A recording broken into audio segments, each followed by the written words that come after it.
എല്ലാവർക്കും നമസ്കാരം. എന്റെ സൗണ്ട് കേൾക്കുന്നുണ്ടോ? കേൾക്കാം, ക്ലിയർ ആയിട്ട് കേൾക്കാം കേട്ടോ. കേൾക്കാം കേൾക്കാം. Welcome okay. ഡോക്ടർ.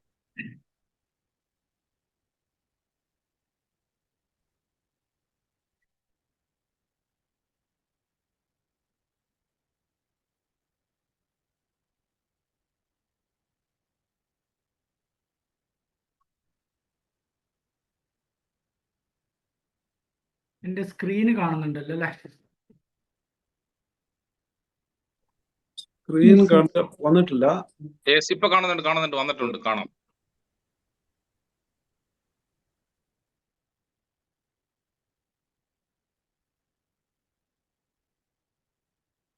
കാണുന്നുണ്ടോ സ്ക്രീൻ? കാണാൻ പറ്റും, കാണാം, ക്ലിയർ ആയിട്ട് കാണാം. കേൾക്കുന്നുണ്ട് സംവാദം. സർ കാണാൻ പറ്റും, ഓക്കെ ഓക്കെ കേൾക്കാനും പറ്റുന്നുണ്ട്. Okay okay. അപ്പോൾ പിന്നെ ഐ എം റിയലി ഹാപ്പി. ഒരുപാട് സന്തോഷമുണ്ട്. പിന്നെ ഈ ഒരു സുരേഷ് ഏട്ടൻ എന്നെ അന്ന് വിളിച്ച സമയത്ത് ഇതിൻ്റെ ഒരു ഉദ്ദേശ ലക്ഷ്യം പുള്ളി പറഞ്ഞത് അന്നു മുതൽ എനിക്ക് ഏറ്റവും ഇഷ്ടപ്പെട്ട ഒരു കാര്യമാണ് ഈ ഹെൽത്ത് റിലേറ്റഡ് കാര്യങ്ങൾ ആളുകളിലേക്ക് എത്തിക്കുക എന്നുള്ളത്. അപ്പോൾ ആ ഒരു പിന്നെ വഴിയിലേക്ക് ഞാൻ എത്തിപ്പെടാൻ ഒരുപാട് കാരണങ്ങളുണ്ട്. അപ്പോൾ ഈ കുവൈറ്റിലെ ഈ സാരഥി സംഘടനയുടെ ഈ ഒരു ഇന്നത്തെ പ്രോഗ്രാം അതിൽ പിന്നെ ഒരു എളിയ രൂപത്തിൽ പക്ഷെ എൻ്റെ ഒരു എനിക്കുള്ള എൻ്റെ അറിവുകൾ ഞാൻ അങ്ങോട്ട് പറഞ്ഞു തരിക എന്നുള്ളതിലുപരി ഞാൻ ആഗ്രഹിക്കുന്ന എന്താ വെച്ചാൽ ഇതൊരു സ്ലൈഡ് ഷോ അല്ലെങ്കിൽ ഒരു ടോപ്പിക് ഡിസ്കഷൻ അല്ലാതെ നമ്മളെല്ലാവരും അങ്ങോട്ടും ഇങ്ങോട്ടുള്ളൊരു ഒരു ഡിസ്കഷൻ, പിന്നെ ചോദ്യോത്തരം, അതിൽ അതാണ് ഞാൻ ആക്ച്വലി ഉറ്റുനോക്കുന്നത്. അന്ന് വിളിച്ചപ്പോഴും രമ്യ മാഡം വിളിച്ചപ്പോഴും ഞാൻ പറയുന്നുണ്ടായിരുന്നു. അപ്പോൾ എൻ്റെ ഒരു റിക്വസ്റ്റ്, എല്ലാവരും വളരെ ഫ്രീ ആയിട്ട് ഒരു ഒരു പിന്നെ ഒരു ഞാൻ ചോദിക്കുന്ന ചോദ്യം പിന്നെ ആളുകൾ കേട്ടാൽ വെട്ടിത്തായി പോവുക അങ്ങനെയൊന്നും ആലോചിക്കാതെ എല്ലാവരുടെയും മനസ്സിലുള്ള എത്ര സിമ്പിളായിട്ടുള്ള ഡൗട്ടാണെങ്കിലും നമുക്കതിന്ന് കേൾക്കണം. അതിന് എന്നെ കൊണ്ട് പറ്റുന്ന രീതിയിൽ ഞാൻ ഉത്തരം തരാൻ ശ്രമിക്കാം. കാരണം ഇതുപോലെ സംശയങ്ങൾ ഉണ്ടായിട്ട് ചോദിക്കാത്ത, അത് മനസ്സിൽ കൊണ്ട് നടന്ന് അങ്ങനെ വിഡ്ഢിത്തത്തിൽ ചെന്ന് ചാടുന്ന ആളുകളാണ് പലപ്പോഴും നമ്മുടെ ഉദ്ഘാടകൻ ശ്രീ ജിതേഷ് സാർ പറഞ്ഞ പോലെ നെഞ്ചുവേദന വരുമ്പോൾ ഗ്യാസ് ആണെന്ന് വിചാരിച്ച് അപകടത്തിൽ ചാടുന്ന ആളുകളെ ഇപ്പോഴും എല്ലാ ആഴ്ചയും ഞാൻ കാണാറുണ്ട്. അപ്പോൾ അതിൻ്റെ ഒരു കാരണം ഞാനിപ്പോൾ ഈ സ്ലൈഡിന് പേരിട്ട പോലെ നമ്മൾ കേൾക്കുന്നുണ്ടോ, നമ്മൾ അറിയുന്നുണ്ടോ? നമ്മളെല്ലാവരും പിന്നെ ഡോക്ടേഴ്സിൻ്റെ അടുത്ത് പോവുകയാണെങ്കിലും പലപ്പോഴും നമ്മൾ ഇൻ്റർനെറ്റിൽ നോക്കുകയാണെങ്കിലും നമുക്ക് കിട്ടുന്ന വിവരങ്ങളെല്ലാം ശാസ്ത്രീയമാണ്. ഇതൊക്കെ ഒന്ന് ഈ ഒരു മിസ്കൺസെപ്ഷൻ പരമാവധി മാറ്റിയെടുക്കാനും നമ്മൾ ഏതൊരു വ്യക്തിയും പ്രത്യേകിച്ച് ഒരു 35-40 വയസ്സിന് ശേഷം അറിഞ്ഞിരിക്കേണ്ട ചില പ്രധാന കാര്യങ്ങൾ ഇന്ന് ഞാൻ ഒരു പ്രസൻറ്റേഷൻ രൂപത്തിൽ പറയും. അതിനുശേഷം ബാക്കി വരുന്ന സംശയങ്ങൾ, ചോദ്യോത്തരങ്ങൾ നമുക്ക് വളരെ റിലാക്സ്ഡ് ആയിട്ട് ഒരു സാറ്റർഡേ ഈവനിങ്ങിൻ്റെ ഒരു എളിമയോടെ സന്തോഷത്തോടെ നമുക്ക് ഡിസ്കസ് ചെയ്യാം.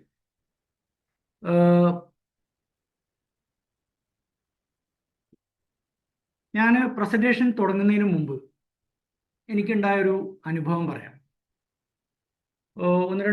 ഒരു വർഷം മുമ്പത്തെ കാര്യമാണ്. ഒരു IT പ്രൊഫഷണൽ, 38 വയസ്സേ ഉള്ളൂ, ഗൾഫിൽ വർക്ക് ചെയ്യുന്ന ആളാണ്. പുള്ളിക്ക് ഒരു ദിവസം വൈകുന്നേരം താടിയിൽ ഒരു വേദന വരികയാണ്. താടിയിൽ വേദന വന്നു. അത് കുറച്ച് നേരം നീണ്ടു നിന്നു. കുറച്ച് കഴിഞ്ഞപ്പോൾ അത് കഴുത്തിലോട്ട് ഇറങ്ങി. പിന്നെ അത് ഇടത് ഷോൾഡറിലേക്ക് വന്നു. അപ്പോൾ പുള്ളി ആദ്യം ചെയ്തത് ഒരു ഗ്ലാസ് വെള്ളം കുടിക്കണം എന്ന് തോന്നി. പുള്ളി ഫ്രിഡ്ജിൻ്റെ അടുത്തേക്ക് നടന്നു. അപ്പോൾ നടക്കുന്ന സമയത്ത് ചെറുതായിട്ടൊരു കിതപ്പും വരുന്നുണ്ട്. അങ്ങനെ പുള്ളി ഫ്രിഡ്ജ് തുറന്നു, വെള്ളം കുടിച്ചു. അതിനുശേഷം നമ്മളെല്ലാവരും ചെയ്യുന്ന പോലെ ഈ വേദന കുറച്ചു നേരം നീണ്ടു നിന്നപ്പം പുള്ളി ഒന്ന് ഗൂഗിളിൽ അത് സെർച്ച് ചെയ്തു. ഇപ്പോഴാണെങ്കിൽ പലരും ചാറ്റ് GPT സെർച്ച് ചെയ്യും. പുള്ളി അന്ന് ഗൂഗിളിൽ സെർച്ച് ചെയ്തു. IT പ്രൊഫഷനിലാണ്. താടിയിലെ വേദന, കഴുത്തിലെ വേദന എന്നൊക്കെ പറഞ്ഞ് സെർച്ച് ചെയ്തപ്പോൾ ഗൂഗിള് ആൻസർ കൊടുത്തു, ഇത് പ്രോബബ്ലി ഒരു മസിൽ പെയിൻ ആവാൻ നല്ല സാധ്യതയുണ്ട്.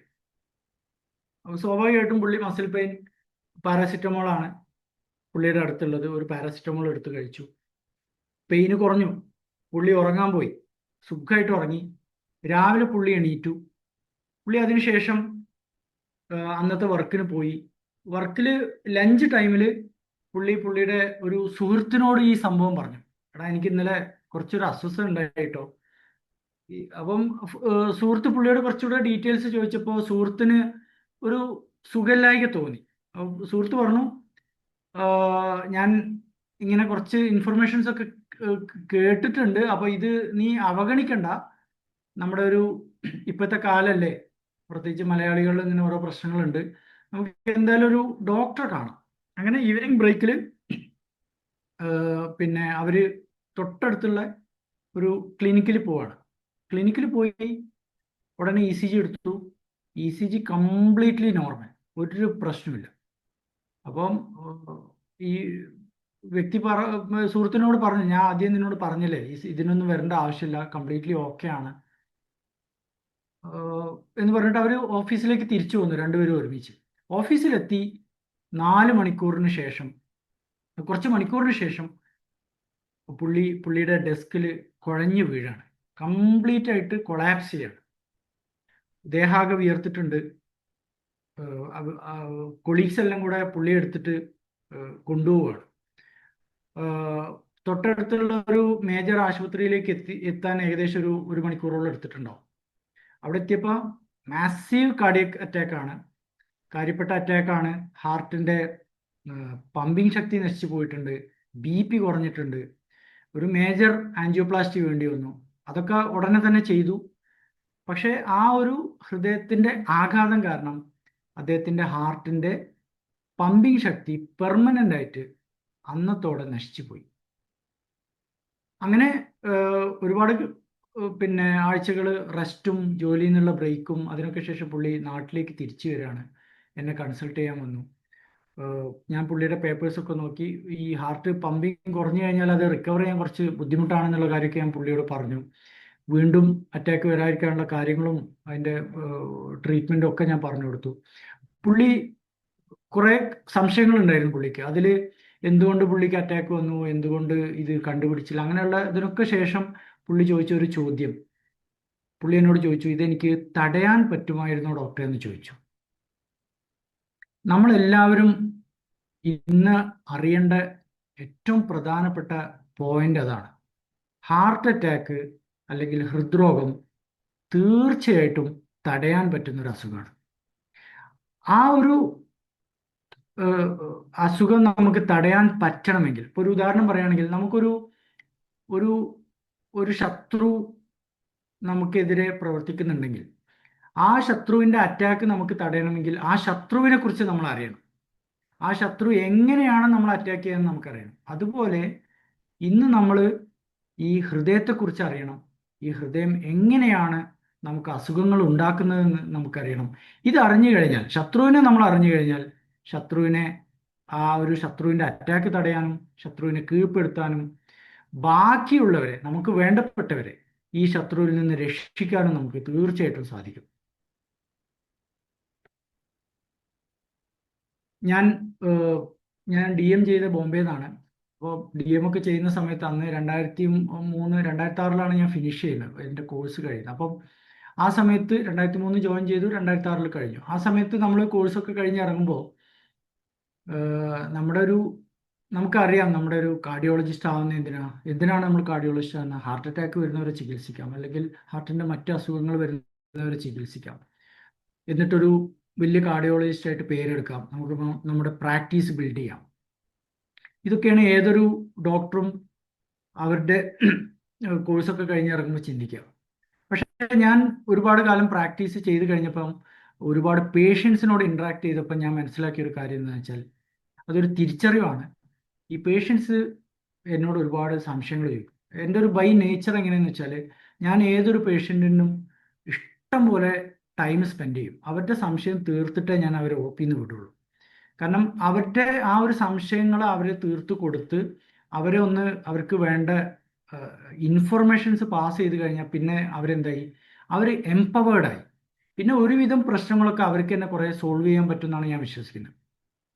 അപ്പം ഇങ്ങനെ ഈ കുറേ വർഷങ്ങളായിട്ട് ആളുകളായിട്ട് ഈ ചോദ്യോത്തരങ്ങൾ ചെയ്തതെന്ന് ഞാൻ മനസ്സിലാക്കിയ ഒരു കാര്യം എന്ന് വെച്ചാൽ ആളുകൾ ചോദിക്കുന്ന ചോദ്യങ്ങളൊക്കെ എപ്പോഴും ഏകദേശം സെയിം ആയിരിക്കും.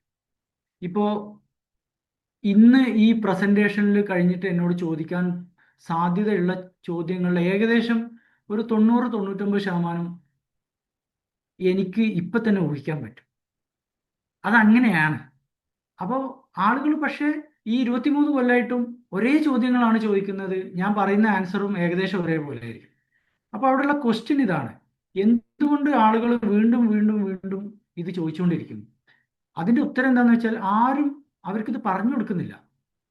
ഒരു ഡോക്ടറോട് ഒരു ഡോക്ടറെ, നിങ്ങളൊക്കെ പലരും ഡോക്ടേഴ്സിനെ കാണാൻ പോയിട്ടുണ്ടാവും. അപ്പോൾ നമ്മളൊരു ഡോക്ടേഴ്സ് എടുത്ത് പോകുമ്പോൾ പലപ്പോഴും ഡോക്ടർമാരുടെ തിരക്ക് കാരണം അവരുടെ പല പല കാരണങ്ങൾ കൊണ്ടും കമ്മ്യൂണിക്കേഷൻ അവിടെ നടക്കുന്നില്ല. മോസ്റ്റ് ഇമ്പോർട്ടൻ്റ്ലി എഡ്യൂക്കേഷൻ തീരെ നടക്കുന്നില്ല. ഒരു ഡോക്ടർ എന്ന് പറഞ്ഞാൽ, ഇപ്പോൾ ഒരു ഡോക്ടർ എന്ന് പറഞ്ഞ വാക്കിൻ്റെ അർത്ഥം തന്നെ ടീച്ചർ എന്നാണ്. ഡോക്ടേഴ്സ് എന്ന് പറഞ്ഞാൽ ട്രീറ്റ് ചെയ്യുന്നവരല്ല. അത് വലിയ തെറ്റിദ്ധാരണയാണ്. അതുകൊണ്ടാണ് നമ്മൾ ഈ PhD ഒക്കെ എടുക്കുമ്പോൾ ഡോക്ടറേറ്റ് എന്ന് പറയുന്നത്. Doctor should be basically A teacher. അപ്പോൾ ഈ ടീച്ചിങ് നമ്മുടെ അസുഖത്തെക്കുറിച്ച് നമ്മൾ കൊടുത്തു കഴിഞ്ഞാൽ പിന്നെ ഇപ്പം ഞാനിപ്പോൾ ഒരു കാത്ത് ലാബിൽ ഓപ്പറേഷൻ തിയേറ്ററിൽ പോയിട്ട് ഒരു ദിവസം ഒരു 5 ആൻജിയോപ്ലാസ്റ്റി ചെയ്യുകയാണെങ്കിൽ അതിന് പകരം ഞാൻ അന്നൊരു എഡ്യൂക്കേറ്റീവ് വീഡിയോ ഇട്ട് കഴിഞ്ഞാൽ അത് ചിലപ്പോൾ ഒരു 50,000 ആൾ കാണുകയാണെങ്കിൽ 50,000 ആളുകൾക്ക് ആ ഒരു എഡ്യൂക്കേഷൻ കിട്ടി എന്നുള്ളതായിരിക്കും ഈ 5 ഓപ്പറേഷനേക്കാളും എനിക്ക് സന്തോഷം തരാം. ബിക്കോസ് ആ ഒരു എഡ്യൂക്കേഷൻ വഴി അവർ ചിലപ്പോൾ അവർക്ക് വരാവുന്ന അല്ലെങ്കിൽ അവരുടെ ബന്ധുക്കൾക്ക് വരാവുന്ന ഒരു അറ്റാക്കിൽ നിന്ന് അവർ രക്ഷപ്പെടും. അപ്പോൾ ഞാൻ പറഞ്ഞു വന്നത് എന്താണെന്ന് വെച്ചാൽ എൻ്റെ ലൈഫിൽ ഒരു ട്രീറ്റിംഗ് ഡോക്ടറായിട്ട് തുടങ്ങി ഇപ്പോൾ ഒരു എഡ്യൂക്കേഷൻ കൂടി എൻജോയ് ചെയ്യുന്നൊരു, പിന്നെ അതല്ലെങ്കിൽ എഡ്യൂക്കേഷൻ നമ്മുടെ ഒരു വലിയ ബാധ്യതയാണെന്ന് എൻ്റെ എന്നെ സമൂഹം എന്നെ പഠിപ്പിച്ചൊരു ഡോക്ടർ ആക്കിയിട്ടുണ്ടെങ്കിൽ ഞാനത് തിരിച്ച് സമൂഹത്തോട് കൊടുക്കേണ്ട എൻ്റെ ഒരു ബാധ്യതയായിട്ട് ഞാനത് വളരെ ഹോണസ്റ്റായിട്ട് പറയാണ്. അത് ഞാനിപ്പോൾ കാണുന്നുണ്ട്. അപ്പോൾ നമുക്ക് നമ്മുടെ ഹൃദയത്തെ മനസ്സിലാക്കാൻ വേണ്ടിയിട്ടൊന്ന് ശ്രമിക്കാം. നമ്മളിപ്പോൾ ഒരു ഹാർട്ടിനെ കുറിച്ച് അല്ലെങ്കിൽ ഹാർട്ടിൻ്റെ അസുഖത്തെക്കുറിച്ച് ഇപ്പോൾ ഇതിൽ വന്നിരിക്കുന്ന ആളുകളൊക്കെ പിന്നെ ആലോചിക്കുക എപ്പോഴും ഒരൊറ്റ കാര്യമായിരിക്കും ഭൂരിപക്ഷം ആളുകളുടെ മനസ്സിലുണ്ടാവും. ഒന്നെങ്കിൽ ഒരു പെട്ടെന്ന് അറ്റാക്ക് വരുന്നു, കുഴഞ്ഞു വീണുള്ള മരണം, അതല്ലെങ്കിൽ ഹാർട്ടിൻ്റെ ബ്ലോക്ക് വരുന്നു, അറ്റാക്ക് വരുന്നു, മേ ബി ഒരു ആൻജിയോപ്ലാസ്റ്റി, ബൈപ്പാസ്. ഇത്രയും കാര്യങ്ങൾ ഒരുവിധം എല്ലാവർക്കും, എല്ലാ മലയാളികൾക്കും അറിയാം. പക്ഷെ നമ്മുടെ ഹൃദയം ഇത് മാത്രമാണ്. നമ്മുടെ ഹൃദയത്തിൻ്റെ ഏറ്റവും ലളിതമായിട്ട് പറയുകയാണെങ്കിൽ അതിന് ഏറ്റവും വലിയ ഉദാഹരണമാണ് നമ്മളിപ്പോൾ ഈ പത്രത്തിൽ പെട്ടെന്നുള്ള മരണം എന്ന് കേൾക്കുമ്പോൾ 99% ആളുകളും അല്ലെങ്കിൽ നമ്മളെല്ലാവരും പറയാം അത് ഹാർട്ട് അറ്റാക്ക് ആണെന്ന്. അത് തെറ്റാണ്. എല്ലാ കുഴഞ്ഞു വീണുള്ള മരണങ്ങളും ഹാർട്ട് അറ്റാക്ക് അല്ല. കുഴഞ്ഞു വീണുള്ള മരണങ്ങളിൽ പെട്ടതിൽ ഒരു വളരെ കുറഞ്ഞ ഒരു ഭാഗത്തിൽ വരുന്നതാണ് ഈ ഹാർട്ടിൽ ബ്ലോക്ക് വന്നിട്ടുള്ള അറ്റാക്ക്. ഞാൻ പറഞ്ഞതിൻ്റെ അർത്ഥം ഈ കുഴഞ്ഞു വീണുള്ള മരണം ഹാർട്ടിൻ്റെ പ്രശ്നം കൊണ്ടല്ല എന്നല്ല. ഹാർട്ട് അറ്റാക്ക് ആവണമെന്നില്ല എന്നാണ് ഞാൻ പറഞ്ഞത്. കുഴഞ്ഞു വീണുള്ള മരണം ഹാർട്ട് കൊണ്ട് വരുന്നതാണെങ്കിൽ, ഹാർട്ട് അറ്റാക്ക് അല്ലാതെയും വരാം കേട്ടോ. അപ്പോൾ ബ്രെയിനിൽ അന്യൂറിസം എന്ന് പറയുന്ന ഒരു രക്തക്കോയിൽ പൊട്ടിയാൽ കുഴഞ്ഞു വീണ് മരിക്കും. ശ്വാസകോശത്തിൽ ബ്ലഡ് ക്ലോട്ട് വന്നാൽ കുഴഞ്ഞു വീണ് മരിക്കും. ഇങ്ങനെ അല്ലെങ്കിൽ നമ്മുടെ ശരീരത്തിനകത്തെ മഹാധമനിയുണ്ട്, അയോർട്ട എന്ന് പറയും, അത് പൊട്ടിയാൽ കുഴഞ്ഞു വീണ് മരിക്കും. ഇതൊക്കെ വളരെ കോമൺ ആയിട്ട് സംഭവിക്കുന്നുണ്ട്. ഹാർട്ടിൻ്റെ കാരണം കൊണ്ട് വരുന്ന കുഴഞ്ഞു വീണും ഉള്ള മരണം യഥാർത്ഥത്തിൽ ഹാർട്ടിന്റെ ഇലക്ട്രിക്കൽ പ്രശ്നം കൊണ്ടാണ്. ഇതിനെ നമ്മൾ ഹൃദയസ്തംഭനം എന്ന് വേണമെങ്കിൽ പറയാം. എന്ന് വെച്ചാൽ നമ്മളൊരു ലൈറ്റ് പെട്ടെന്ന് സ്വിച്ച് ഓഫ് ആക്കുകയാണെങ്കിൽ ആ ലൈറ്റ് ഓഫ് ആകും. ഇതുപോലെ ഹാർട്ടിന്റെ ഇലക്ട്രിസിറ്റിയുടെ സ്വിച്ച് പെട്ടെന്ന് ഓഫ് ആവുകയാണെങ്കിൽ ഹാർട്ട് നിൽക്കും, ഹാർട്ട് പിന്നെ മിടിക്കൂല. ആ സമയത്ത് നമ്മൾ കുഴഞ്ഞു വീണ് മരിക്കും. ഇതാണ് യഥാർത്ഥത്തിൽ നമ്മൾ ഇനി മുതൽ നിങ്ങൾ പത്രത്തിലൊക്കെ കുഴഞ്ഞു വീണ ഒരു വ്യക്തി മരിച്ചു എന്ന് പറയുമ്പോൾ ആദ്യം നിങ്ങളുടെ മൈൻഡിൽ വരേണ്ടത് ആ വ്യക്തിയുടെ ഹൃദയത്തിലെ ഇലക്ട്രിക് സപ്ലൈ ആ സെക്കൻഡിൽ സ്റ്റോപ്പായി കുഴഞ്ഞു വീണ് മരിച്ചു. അപ്പോൾ ഹാർട്ട് അറ്റാക്കിൽ ഇത് വരില്ലെന്ന് ചോദിച്ചാൽ തീർച്ചയായിട്ടും വരും. ഹാർട്ട് അറ്റാക്കിൽ എങ്ങനെ വരിക എന്ന് വെച്ചാൽ ഹൃദയത്തിലെ രക്തധമനിയിൽ ബ്ലോക്ക് വന്നു. ബ്ലോക്ക് വന്നതുകൊണ്ട് മാത്രം കുഴഞ്ഞു വീണ് മരിക്കില്ല. ബ്ലോക്ക് വന്നാൽ നമുക്കറിയാം, ആശുപത്രിയിൽ പോയാൽ ബ്ലോക്കിന് ചികിത്സ എടുത്താൽ നമ്മൾ രക്ഷപ്പെടും. പക്ഷേ ഈ ബ്ലോക്ക് വന്ന സമയത്ത് രക്തയോട്ടം മുഴുവനായിട്ട് നിന്ന സമയത്ത് ഹൃദയത്തിലെ മാംസപേശികളിൽ ഇലക്ട്രിസിറ്റിയുടെ ചില താളം തെറ്റലുകൾ വരികയാണെങ്കിൽ ഹൃദയം സ്തംഭിക്കും. അപ്പോൾ അൾട്ടിമേറ്റ്ലി എല്ലാം ഈ ഒരു ഹൃദയം സ്തംഭിക്കുന്ന സമയത്ത് മാത്രമാണ് ഈ കുഴഞ്ഞു വീണ് മരിക്കുക. അത് ഹാർട്ട് അറ്റാക്ക് കൊണ്ട് സംഭവിക്കാം, ഹാർട്ട് അറ്റാക്ക് അല്ലാതെയും സംഭവിക്കാം. 70% ഈ ഹൃദയസ്തംഭനം അല്ലെങ്കിൽ കുഴഞ്ഞു വീണുള്ള ഇങ്ങനത്തെ പ്രശ്നങ്ങളും ആശുപത്രിയിൽ വെച്ചല്ല സംഭവിക്കുക, പുറത്ത് വെച്ചാണ് സംഭവിക്കുക. ലോകത്തെമ്പാടുള്ള ഒരു കണക്കാണിത്. അപ്പോൾ നമ്മൾ വർക്ക് ചെയ്യുന്ന ഓഫീസിൽ അല്ലെങ്കിൽ നമ്മുടെ വീട്ടിൽ വെച്ചിട്ടൊക്കെയാണ് ഈ നമ്മുടെ വേണ്ടപ്പെട്ടവർക്കോ അല്ലെങ്കിൽ നമുക്കോ ഹൃദയസ്തംഭനം നടക്കാൻ സാധ്യതയുള്ളത്. ഇനി നമ്മൾ ചോദിക്കേണ്ട ചോദ്യം ഇതാണ്: എൻ്റെ ഒരു കൊളീഗിന് ഹൃദയസ്തംഭനം വരികയാണെങ്കിൽ എനിക്ക് എന്ത് ചെയ്തു കൊടുക്കാൻ പറ്റും? നമുക്കതിനെക്കുറിച്ച് അറിയോ? എന്താ ചെയ്യേണ്ടതെന്നുള്ളതിനെക്കുറിച്ച് അറിയോ? അറിയില്ല. ഭൂരിപക്ഷം ആളുകൾക്കും അറിയില്ല. നമ്മളിതിങ്ങനെ പത്രത്തിൽ വായിക്കുന്നു, പക്ഷേ നമ്മൾ ആ വായനയുടെ അപ്പുറത്തേക്ക് എന്ത് ചെയ്യണം, പ്രോ ആക്റ്റീവായിട്ട് ചെയ്യണമെന്ന് നമ്മൾ ആലോചിക്കുന്നില്ല. നേരെ മറിച്ച് നമ്മൾ വെസ്റ്റേൺ കൺട്രീസിലൊക്കെ പോവാം. ഞാൻ വെസ്റ്റിൽ വർക്ക് ചെയ്ത ആളാണ്. അവിടെ ഒരുവിധം എല്ലാവരും CPR ട്രെയിൻഡാണ്. അവരുടെ തൊട്ടടുത്ത ഒരാൾ കുഴഞ്ഞു വീണ് മരിച്ചാൽ നമ്മളെന്താ ചെയ്യുക? വായിൽ വെള്ളം ഒഴിച്ചു കൊടുക്കും, എണീക്ക് എന്ന് പറഞ്ഞിട്ട് തട്ടി കൊടുക്കും. അവിടെ അതല്ല ചെയ്യുക. അവർ CPR സ്റ്റാർട്ട് ചെയ്യും. വേറൊരാൾ ആംബുലൻസ് വിളിക്കും. എന്നിട്ട് ആ ആംബുലൻസ് പെട്ടെന്ന് വരുന്നു, CPRോടെ ഇയാളെ കൊണ്ടുപോകുന്നു. അപ്പം ഞാൻ പറയുന്നതെന്ന് വെച്ചാൽ നമ്മുടെ അറിവില്ലായ്മ നമുക്കൊരു പ്രശ്നമായിട്ട് മാറും. നേരെ മറിച്ച് നമുക്ക് അറിവുണ്ടെങ്കിൽ നമുക്ക് ഒരുപാട് മരണങ്ങൾ രക്ഷിക്കാൻ പറ്റും. അപ്പോൾ ഈ CPR അത് സംബന്ധമായിട്ട് ഈ കുഴഞ്ഞു വീണുള്ള മരണങ്ങൾ വരുന്ന നമ്മുടെ മുമ്പിൽ വെച്ച് സംഭവിക്കുമ്പോൾ നമ്മൾ എന്ത് ചെയ്യണം, ഇതൊക്കെ നമ്മൾ അതിൻ്റെതായിട്ടുള്ള ട്രെയിനിങ്ങുകൾ ഈ സംഘടനകൾക്കൊക്കെ കൊടുക്കാൻ പറ്റുന്ന ഒരു കാലമാണിത്. ഞാൻ നിങ്ങളുടെ മൈൻഡിലേക്ക് ഒരു തോട്ട് ഇട്ട് തന്നേ ഉള്ളൂ.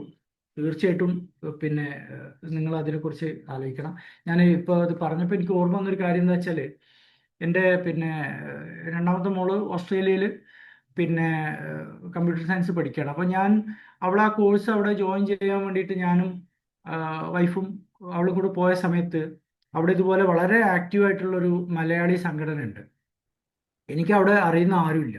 ഞാൻ ആദ്യമായിട്ട് അങ്ങോട്ട് പോകുന്നത്. പക്ഷേ അതിൽ പെട്ട ഒരാൾ ഞാൻ അവിടെ എത്തിയെന്ന് പറഞ്ഞ് എന്നെ വിളിക്കുന്നു. അന്ന് വൈകുന്നേരം മറ്റോ അവരെന്നെ ഈ സംഘടനയുടെ ഫിസിക്കൽ മീറ്റിങ്ങിൽ കൊണ്ടുപോവാണ്. അതിൽ ഏകദേശം ഒരു 100-150 ഫാമിലീസ് ഉണ്ട് അന്നത്തെ മീറ്റിങ്ങിൽ. അവിടെ അവരെ മീറ്റിങ്ങിൽ എന്താ ചെയ്യുന്നതെന്ന് വെച്ചാൽ പ്രാക്ടിക്കൽ ഡെമോൺസ്ട്രേഷനാണ്. CPR എങ്ങനെ കൊടുക്കാം അതിന് വേണ്ടിയിട്ട് അവർ ഡമ്മി കൊണ്ടുവന്നിട്ടുണ്ട്. ഒരു പിന്നെ പാരാമെഡിക്കിനെ വിളിച്ചു വരുത്തിയിട്ടുണ്ട്. അയാൾ ഈ പറഞ്ഞ 150 പേർക്കും CPR പഠിപ്പിച്ചു കൊടുക്കുകയാണ്.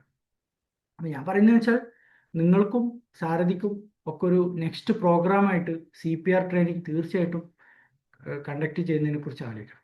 ഇനി നമ്മൾ ഹാർട്ടിനെ കുറിച്ച് പറയുകയാണെങ്കിൽ, ഹാർട്ട് പ്രധാനമായിട്ടും ഹൃദയത്തിന് 3 തരത്തിലുള്ള ജോലിയുണ്ട്. 3 തരം. അതിൽപ്പെട്ട ഒന്ന് നമ്മുടെ ഹൃദയത്തിൻ്റെ മിടിപ്പ്. ഓരോ സെക്കൻഡിലും നമ്മുടെ അമ്മമാരുടെ വയറ്റിലായ മുതൽ നമ്മൾ മരിക്കുന്ന വരെയുള്ള ഓരോ സെക്കൻഡിലും ഹൃദയം മിടിച്ചുകൊണ്ടിരിക്കുന്നുണ്ട്. ഈ ഹൃദയത്തിൻ്റെ മിടിപ്പ് പൂർണ്ണമായിട്ടും കറണ്ട് വഴിയാണ്, ഇലക്ട്രിസിറ്റി വഴിയാണ് നടക്കുന്നത്. അപ്പോൾ നമുക്കറിയാം, നമ്മുടെ വീട്ടിലൊരു കറണ്ട്, ഒരു ലൈറ്റ് കത്തണം, ഫാന് തിരിയണം, വാഷിംഗ് മെഷീൻ വർക്ക് ചെയ്യണമെങ്കിൽ അതിനൊരു ഇലക്ട്രിക്കൽ സർക്യൂട്ടും വയറിങ്ങും വേണം. നമ്മുടെ ചുമരിനകത്തൂടെയൊക്കെ ഈ വയറുകൾ ഇങ്ങനെ പോകുന്നുണ്ടാവും. അപ്പുറത്തൊരു പിന്നെ സ്വിച്ച് ബോർഡ് ഉണ്ടാവും. ഇതുപോലെ നമ്മുടെ ഹൃദയത്തിനകത്തും ഒരു ജനറേറ്റർ ഉണ്ട്, ഒരുപാട് വയറിങ്ങുകളുണ്ട്. ഈ ഇലക്ട്രിക്കൽ സിസ്റ്റത്തിൽ എന്തെങ്കിലും തകരാറുകൾ സംഭവിക്കുകയാണെങ്കിൽ അതിൻ്റെതായിട്ടുള്ള ചില അസുഖങ്ങൾ വരും. അതിൽ പെട്ടതാണ് ഹൃദയമിടിപ്പിന്റെ താളം തെറ്റുന്ന പ്രശ്നങ്ങൾ. ചില ആളുകൾക്കൊക്കെ ഹാർട്ട് ഇടയ്ക്ക് കുറച്ചു നേരം ഇടിക്കുന്ന ഫീലിംഗ് ഒക്കെ ഉണ്ടാവും, പാൽപിറ്റേഷൻ എന്ന് പറയും. അതല്ലെങ്കിൽ പ്രായം ചെല്ലുന്ന സമയത്ത് ഒരു നമ്മുടെയൊക്കെ തന്നെ ഒരു അച്ഛനമ്മമാർക്ക് ഒരു 70 വയസ്സൊക്കെ കഴിയുമ്പോൾ ഈ ഹാർട്ടിനകത്തുള്ള ഈ ചുമരിനകത്തുള്ള വയറിങ്ങുകളുടെ തൊലി നുരുമ്പിച്ച് പോകും. ഇപ്പം നമ്മുടെ തന്നെ വയറിങ് നമുക്കറിയാം, ആ വയർ എടുത്താൽ അതിനകത്ത് കുറെ കോട്ടിങ് ഉണ്ടാവും. ഈ കോട്ടിങ് പോയാൽ വയർ കേടുവരും. അതുപോലെ ഈ പറഞ്ഞ ഇലക്ട്രിക്കൽ വയറിങ്ങുകൾ കേടുവരുമ്പോഴാണ് മിടിപ്പിന്റെ അസുഖങ്ങൾ വരിക. അതിലാണ് നമ്മൾ മിടിപ്പിന്റെ താളം തെറ്റിൽ കരിച്ചു കളയുന്ന ചികിത്സ, അതല്ലെങ്കിൽ മിടിപ്പ് കുറവാണെങ്കിൽ പേസ് മേക്കർ ചികിത്സ എന്നൊക്കെ പറയുന്നത്.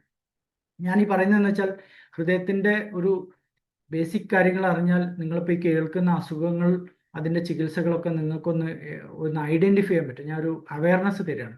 പലരും പേസ് മേക്കർ എന്നൊക്കെ കേട്ടിട്ടുണ്ടാവും, പക്ഷെ അത് എന്താണ് എങ്ങനെയാണെന്നുള്ളത് അതിൻ്റെ ഒരു ബേസിക് കാര്യമാണ് ഞാൻ ഈ പറയുന്നത്. അപ്പോൾ ഈ ഇലക്ട്രിക് സിസ്റ്റത്തിൽ വരുന്ന പ്രശ്നങ്ങളാണ് പലപ്പോഴും സ്ട്രോക്ക് ഉണ്ടാക്കുന്നത്, പക്ഷാഘാതം ഉണ്ടാക്കുന്നത്. അതുപോലെ തന്നെ അതിൻ്റെ ഏറ്റവും കൂടിയ രൂപത്തിൽ സംഭവിക്കുകയാണെങ്കിൽ പെട്ടെന്ന് ഞാൻ മുമ്പേ പറഞ്ഞ പോലെ കുഴഞ്ഞു വീണുള്ള മരണങ്ങൾ സംഭവിക്കാം. ഇതിൽ നമ്മൾ അറിയേണ്ട കാര്യം എന്ന് വെച്ചാൽ ഈ ഇലക്ട്രിക്കൽ സിസ്റ്റത്തിൽ വരുന്ന കേടുകളിൽ ഭൂരിപക്ഷവും ജന്മന ഉണ്ടാവുന്നതാണ്.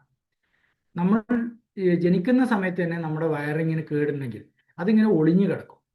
ഏതെങ്കിലും ഒരു പ്രത്യേക സാഹചര്യത്തിൽ അത് പുറത്തേക്ക് വരും. അത് ചിലപ്പോൾ ഒരു 40 വർഷമൊക്കെ ഒഴിഞ്ഞു കിടന്നതിന് ശേഷമായിരിക്കും പുറത്തേക്ക് ചാടുക. ആ സമയത്ത് ആ വ്യക്തി കുഴഞ്ഞു വീണ് മരിക്കുകയാണ്. ഭൂരിപക്ഷം ആളുകൾക്കും ഇത് പുറത്തേക്ക് ചാടുന്നത് കഠിനമായിട്ടുള്ള വ്യായാമം ചെയ്യുമ്പോഴാണ്. അതുകൊണ്ടാണ് നമ്മൾ ഈ ജിമ്മിലൊക്കെ പോകുമ്പോൾ ജിം അടിക്കുന്ന നല്ല ആരോഗ്യമുള്ള വ്യക്തികൾ കുഴഞ്ഞു വീണ് മരിക്കുന്നത് കേട്ടിട്ടില്ലേ?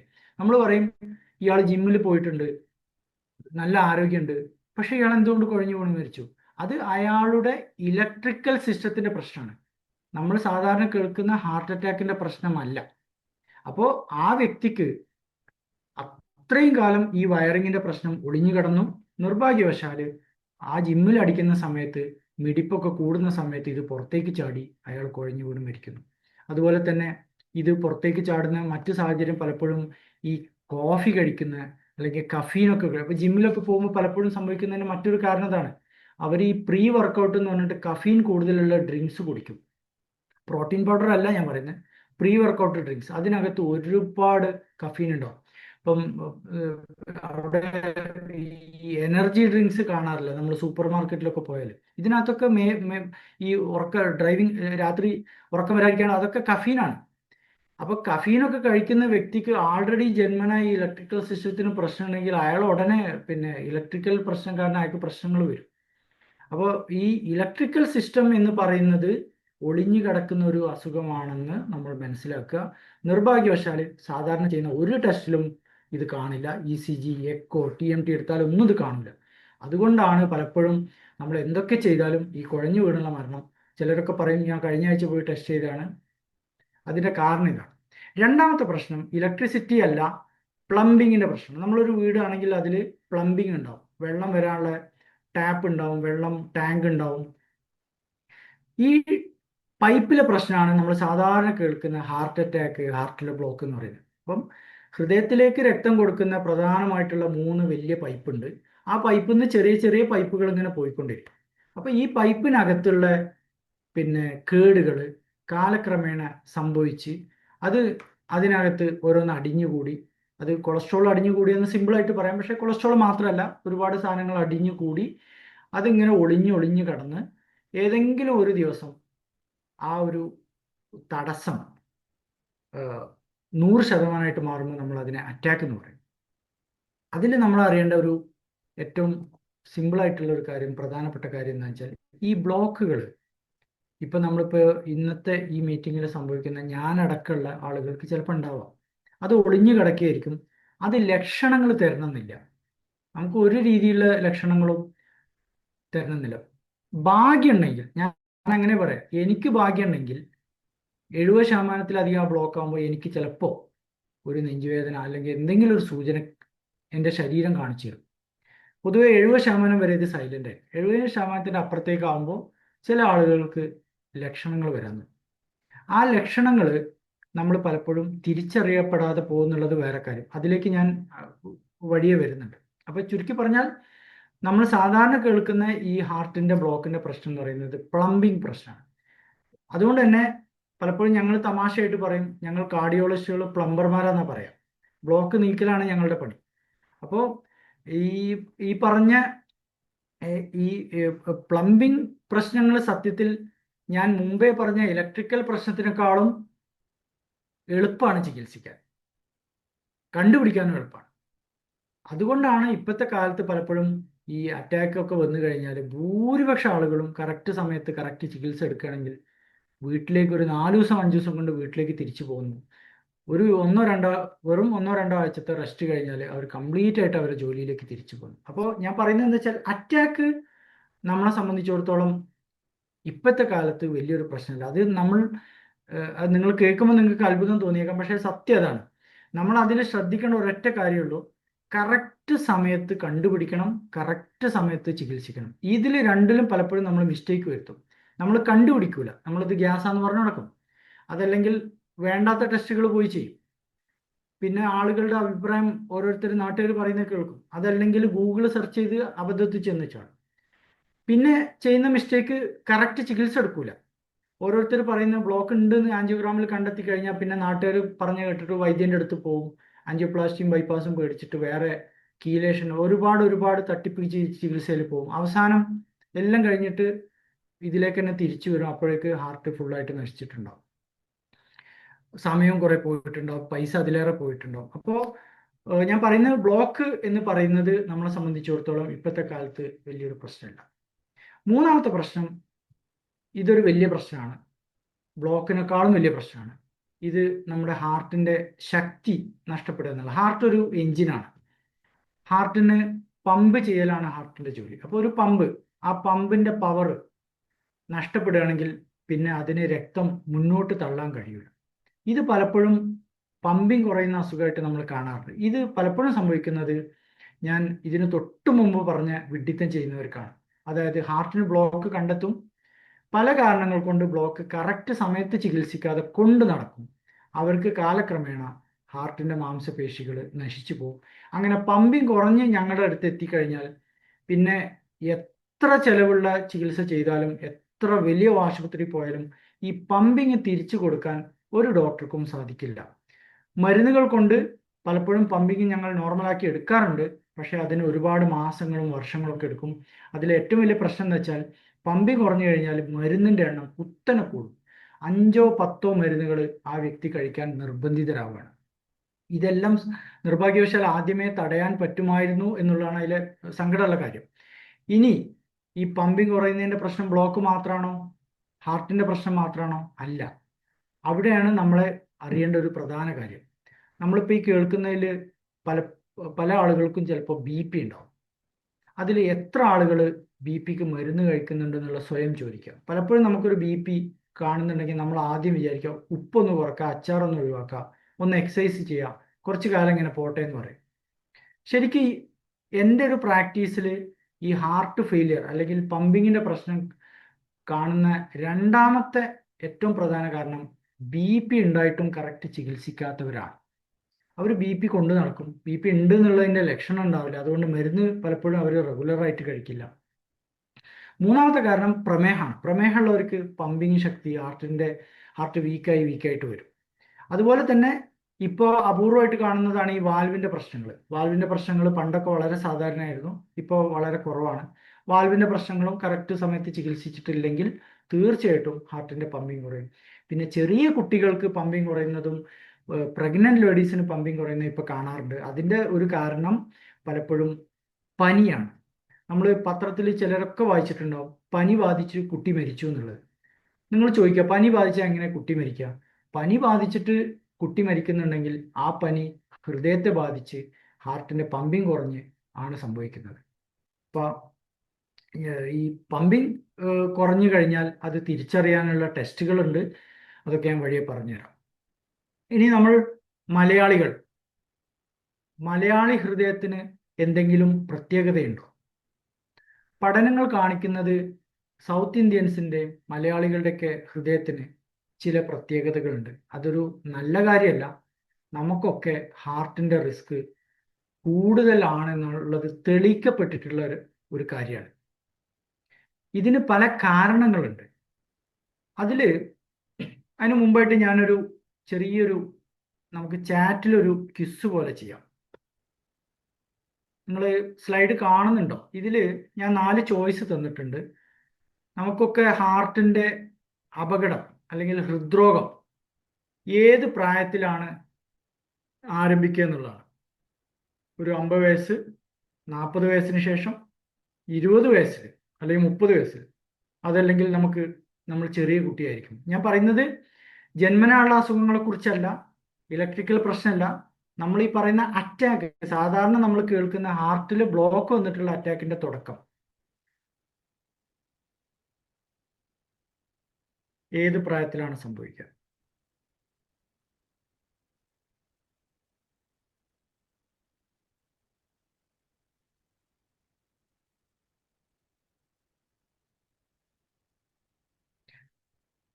സത്യത്തിൽ ഇതിന്റെ ഉത്തരം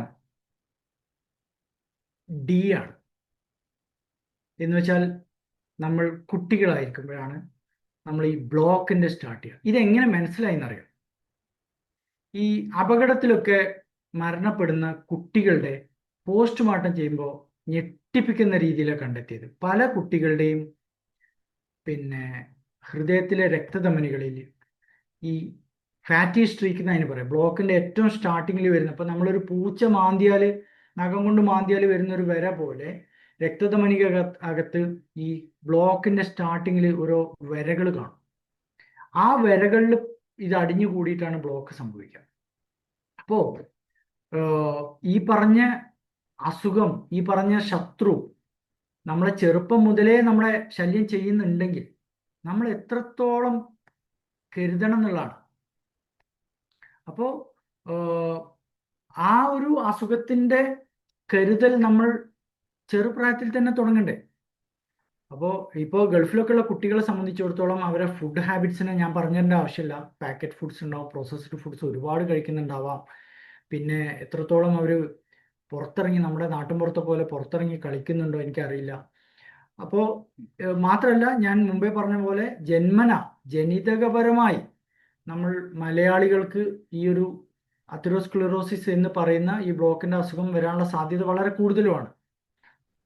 അപ്പോൾ നമ്മുടെ ഫാമിലിയിൽ തന്നെ നമ്മുടെ കുട്ടികളിൽ, അല്ലെങ്കിൽ നമ്മുടെ ടീനേജേഴ്സിനടക്കം സത്യത്തിൽ നമ്മൾ വളരെയധികം അവയർനെസ് ഇതിനെക്കുറിച്ച് കൊടുക്കേണ്ട ഒരു സമയമാണിത്. ഇതിൽ പാരമ്പര്യവും ഒരു വലിയ ഘടകമാണെന്ന് നമ്മൾ മനസ്സിലാക്കേണ്ടതുണ്ട്. ഈ പാരമ്പര്യം നമ്മൾ പലപ്പോഴും അവഗണിക്കുന്ന ഒരു സംഭവമാണ്. നമ്മുടെ മുമ്പിൽ തന്നെ ഉണ്ടാവും, പക്ഷെ നമ്മൾ അതിനെക്കുറിച്ച് ചിന്തിക്കില്ല. ഇപ്പൊ ഞാൻ പലപ്പോഴും എൻ്റെ പേഷ്യൻസ് വരുമ്പം ആദ്യം ചോദിക്കുന്ന ഒരു ചോദ്യമാണ്, നിങ്ങളെ കുടുംബത്തിൽ ഹാർട്ടിന്റെ പ്രശ്നമുള്ള ആരൊക്കെ ഉണ്ടോയെന്ന് ചോദിക്കും. അപ്പോൾ ചിലർ പെട്ടെന്ന് പറയും, ചിലരിങ്ങനെ ആലോചിച്ചിട്ടിരിക്കും. ചില ആള് അപ്പം ഞാൻ അങ്ങോട്ട് ഇട്ട് കൊടുക്കും, നിങ്ങളുടെ അച്ഛനോ അമ്മക്കോ അമ്മാവന്മാർക്കോ പിന്നെ ബ്രദേഴ്സിനോ കസിൻസിനോ അങ്ങോട്ട് ചോദിക്കുമ്പോഴേ അവരെ അതിനെക്കുറിച്ച് ആലോചിക്കുള്ളൂ. ശരിക്കും നമ്മുടെ ഫസ്റ്റ് ഡിഗ്രി റിലേറ്റീവ്സ്, അതായത് നമ്മുടെ രക്തബന്ധത്തിലുള്ള നമ്മുടെ ബ്രദേഴ്സ്, സിസ്റ്റേഴ്സ്, അല്ലെങ്കിൽ അച്ഛനമ്മ, ഇവർക്കൊക്കെ കാർഡിയക് പ്രശ്നം ഉണ്ടെങ്കിൽ നമുക്ക് ഹാർട്ടിന്റെ അസുഖം വരാനുള്ള സാധ്യത വളരെ വളരെ കൂടുതലാണ്. ഇനി സെക്കൻഡ് ഡിഗ്രി റിലേറ്റീവ്സ് എന്ന് പറയും, നമ്മുടെ കസിൻസ് അല്ലെങ്കിൽ അമ്മാവന്മാരുടെ അങ്ങനെയുള്ള ഇവർക്കൊക്കെ വരുമ്പോൾ അപ്പോഴും നമ്മൾ റിസ്ക് നിന്ന് രക്ഷപ്പെടുന്നില്ല. അപ്പം ഞാൻ ഇന്ന് നിങ്ങളോട് പറയാം, നിങ്ങൾ ഓരോരുത്തരും ഇന്ന് തിരിച്ചു പോയിട്ട് നിങ്ങളുടെ ഒരു ഇമ്മീഡിയറ്റ് ഫാമിലിയിൽ ആർക്കൊക്കെ കാർഡിയക് ഇഷ്യൂസ് വന്നിട്ടുണ്ട് എന്നുള്ളതൊന്ന് മാപ്പ് ചെയ്യാം. അപ്പൊ ഈ സ്ലൈഡിൽ ഞാൻ പറഞ്ഞ പോലെ ഒന്ന് മാപ്പ് ചെയ്താൽ നമ്മൾ എവിടെയാണ് നിൽക്കുന്നത് എന്നുള്ളതിന്റെ ഏകദേശം ഒരു ഐഡിയ നമുക്ക് കിട്ടും. ഞാൻ പറഞ്ഞതിനർത്ഥം നമുക്ക് പാരമ്പര്യം ഉണ്ടെങ്കിൽ നമുക്ക് തീർച്ചയായിട്ടും അറ്റാക്ക് വരുന്നു അല്ല. നമുക്ക് പാരമ്പര്യം ഉണ്ടെങ്കിൽ നമുക്കിത് വരാനുള്ള സാധ്യത കുറച്ച് ഉണ്ടെന്ന് നമ്മൾ തിരിച്ചറിഞ്ഞ് അത് തടയാൻ നമുക്ക് പറ്റും. ഞാൻ എപ്പോഴും പറയാം, പാരമ്പര്യം ഉള്ളവർക്ക് ഇത് വരാതിരിക്കാനുള്ള സാധ്യത നമുക്ക് വേണമെങ്കിൽ ഉണ്ടാക്കിയെടുക്കാം. അവർക്ക് കറക്റ്റായിട്ട് ചെക്കപ്പുകൾ ബാക്കിയുള്ളവരെ പോലെ കറക്റ്റായിട്ട് ചെക്കപ്പുകൾ കൂടുതൽ ചെയ്യാം. അവർ കൊളസ്ട്രോൾ കൂടുതൽ നന്നായിട്ട് കരുതണം, അവർ ഭക്ഷണം നന്നായിട്ട് കരുതണം, അവർ ചെറുപ്രായത്തിൽ തന്നെ എക്സസൈസ് തുടങ്ങണം. അപ്പോൾ നിങ്ങൾ ഇന്നൊരു ചാർട്ട് ഉണ്ടാക്കിയിട്ട് പാരമ്പര്യം ഒരു വലിയ ഘടകമായിട്ട് നിങ്ങൾക്ക് സ്വയം നിങ്ങൾ തിരിച്ചറിയുന്നുണ്ടെങ്കിൽ ആ വ്യക്തി, അതാരാണോ ആ വ്യക്തി വളരെ നല്ല രീതിയിൽ പെട്ടെന്ന് തന്നെ ഒരു എക്സർസൈസ് പാറ്റേൺ അല്ലെങ്കിൽ ഒരു ഡയറ്റ് കൺട്രോൾ ഒക്കെ തുടങ്ങിയാൽ തീർച്ചയായിട്ടും നമുക്ക് ആ ഒരു വിധി നമുക്ക് തടയാൻ സാധിക്കും. ഈ കുടുംബത്തിലൂടെ മാത്രം വരുന്ന ചില ഹാർട്ടിന്റെ പ്രശ്നങ്ങളുണ്ട്. ഇപ്പം ഈ ലൈപ്പോപ്രോട്ടീൻ എ എന്നൊക്കെ പറയുന്ന ചില സ്പെഷ്യൽ കൊളസ്ട്രോൾ ഉണ്ട്. അതൊക്കെ ജനിതകപരമായിട്ട് വരുന്നത്, ഫുഡിൽ നിന്ന് വരുന്നത് കൊളസ്ട്രോൾ അല്ല.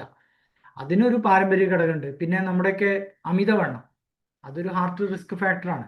അതിന് പാരമ്പര്യ ഘടകമുണ്ട്. നമ്മുടെ കുടുംബത്തിൽ അച്ഛനമ്മമാർ അല്ലെങ്കിൽ സിബ്ലിങ്സ് ഒക്കെ തടിയുള്ളവരാണെങ്കിൽ നമുക്കും കുടവയറൊക്കെ വരും, അപ്പൊ നമുക്ക് റിസ്ക് ആയി. അതുപോലെ പ്രമേഹത്തിന് വലിയൊരു പാരമ്പര്യ ഘടകമുണ്ട്. അപ്പൊ നമ്മുടെ ഏതൊരു വ്യക്തിയുടെയും ആരോഗ്യത്തെക്കുറിച്ച് നമ്മൾ ചിന്തിക്കുന്നുണ്ടെങ്കിൽ അതിന്റെ സ്റ്റാർട്ടിംഗ് പോയിന്റ് എന്ന് പറയുന്നത് നമ്മുടെ ഒരു കുടുംബത്തിന്റെ മാപ്പിംഗ് ആണ്. ഇപ്പം എൻ്റെ കുടുംബത്തിന്റെ ഒരു കുടുംബ സംഗമം, എനിക്കറിയില്ല, നിങ്ങളുടെയൊക്കെ സെപ്പറേറ്റ് കുടുംബത്തിൽ ഓരോ കുടുംബ സംഗമങ്ങൾ ഉണ്ടാവാം.